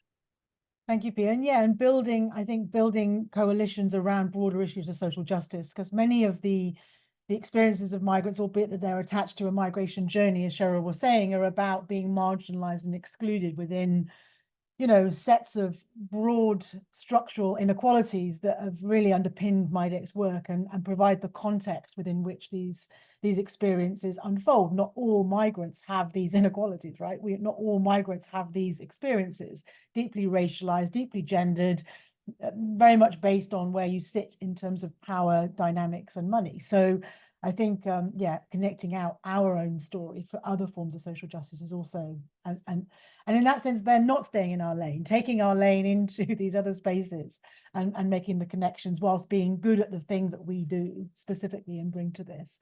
And I think I'd like to thank all of you really for your, in a way, giving quite different presentations and different lanes, but really seeing the connections across the presentations has been really interesting and a very important part of MIDEQ's kind of impact pathway number 3, as we call it, in terms of narrative change processes. Thank you all so much. Really appreciate your contributions, and of course, you know, beyond this event, just very much enjoy working with you all. And yeah, let's stay connected beyond MIDEQ. I know that we all will. And thank you again. Have a good rest of the days to everybody, and thanks for the audience as well for joining us. Thank you.